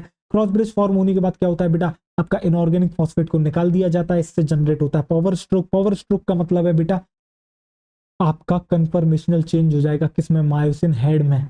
और मायोसिन हेड में बेटा आपका कन्फर्मेशनल चेंज होने का मतलब क्या है? Rotation of arm lever. ये आर्म लीवर दिख रहा है, इसमें रोटेशन होगा, स्लाइडिंग होगी, जो कि पुल करती है किसको बेटा? एक्टिन फिलामेंट को। देख एक्टिन फिलामेंट को towards the centre of sarcomere, towards the centre of sarcomere. ठीक है, और जैसे ही बेटा होगा आपका अंदर की तरफ खींच लेगी, ये पावर स्ट्रोक आपका खत्म। पावर स्ट्रोक खत्म होने के बावजूद भी आपका मायोसिन हेड अभी भी अटैच रहेगा, बट पावर स्ट्रोक के होने के बाद आपका ये एडीपी भी बेटा रिलीज हो जाता है मायोसिन हेड से। पर अभी भी मायोसिन हेड आपका जो है बेटा स्ट्रांगली बाउंड है किसके साथ? एक्टिन फिलामेंट के साथ। यानी कि cross bridge is still present. और ये क्रॉस ब्रिज कब तक प्रेजेंट रहेगा? जब तक एक नया एटीपी मॉलिक्यूल जो है बाइंड नहीं करता मायोसिन हेड के साथ। जैसे ही नया एटीपी बाइंड करेगा, ठीक है, तो आपका ब्रेकिंग हो जाएगा किसका बच्चों? क्रॉस ब्रिज का। क्रॉस ब्रिज का ब्रेकिंग होने का मतलब क्या है? तो क्रॉस ब्रिज का ब्रेकिंग होने का मतलब है बेटा आपका फिर से साइकिल जहां से शुरू करी थी वहां पर आप पहुंच गए। और ये साइकिल अब ऐसे ही रिपीट होती रहेगी जब तक कैल्शियम आयंस प्रेजेंट है और एटीपी अवेलेबल है। कल मैं बताऊंगा ये मसल रिलैक्सेशन कैसे होगा। ठीक है, कुछ नहीं करना यार, जो कैल्शियम प्रेजेंट है उसे वहां से हटा दो। यार कैल्शियम नहीं रहेगा तो आप सोचो कैसे होगा बेटा? बाइंडिंग नहीं हो सकती, तो रिलैक्स ही करना पड़ेगा ना मसल को। ठीक है, बाकी कल हम इस बारे में इन डिटेल अच्छे से और चर्चा करेंगे। अब देखो इसके बाद इससे फर्क क्या पड़ता है? जब मसल कॉन्ट्रैक्ट करती है तो बेटा आपको पता है सार्कोमियर की लेंथ कम होती है। क्यों कम होती है? क्योंकि जो आपका मायोसिन का हेड है बेटा वो अंदर की तरफ खींच रहा है किसको? एक्टिन फिलामेंट को, यानी थिन फिलामेंट को। थिन फिलामेंट अटैच है जेड लाइन से, यानी कि जेड लाइन भी अंदर की तरफ आ रही है। जेड लाइन अंदर की तरफ आ रही है तो सार्कोमियर की लेंथ कम होगी।